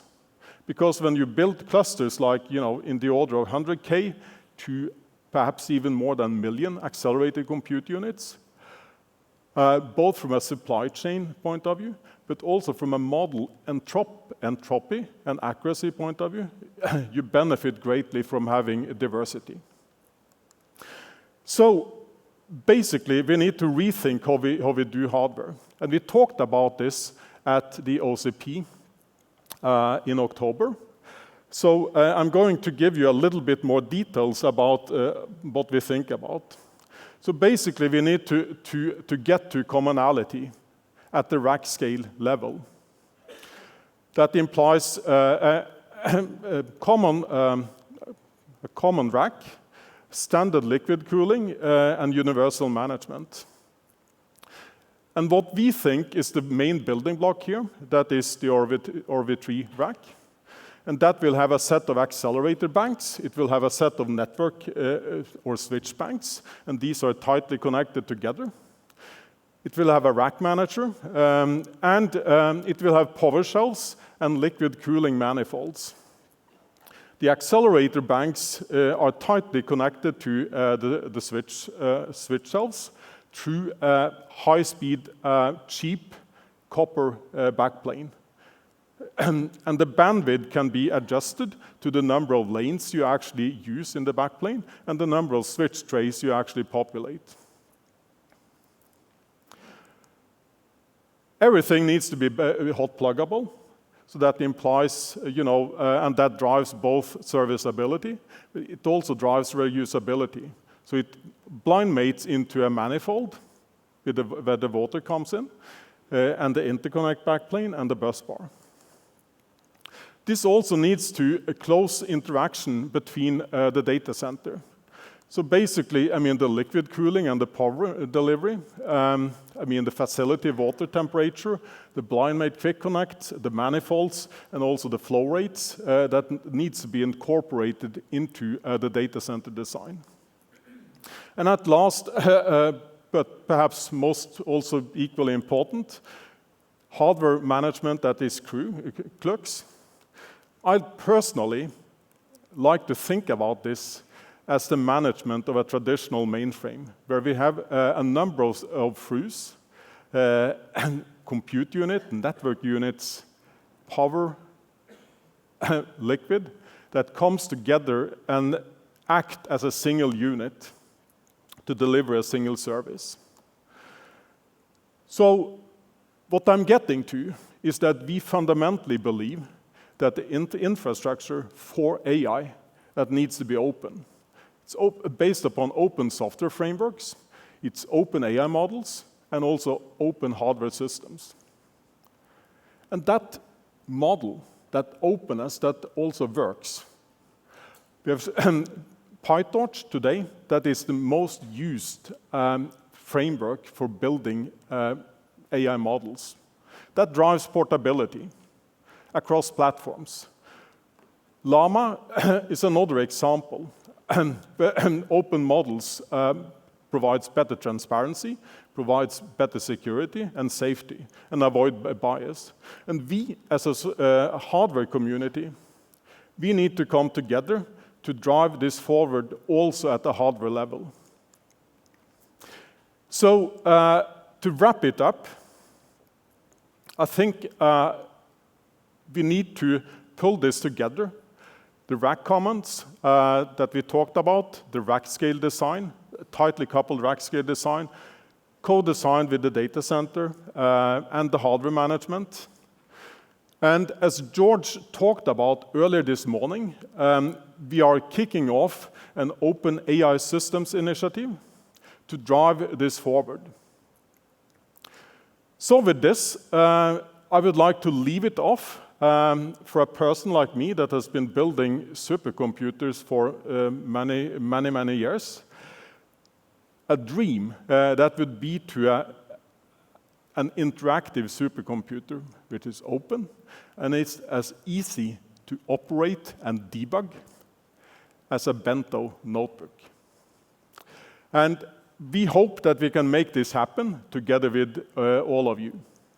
So with that, thank you all. Have a great continued day here at the OCP, and thank you.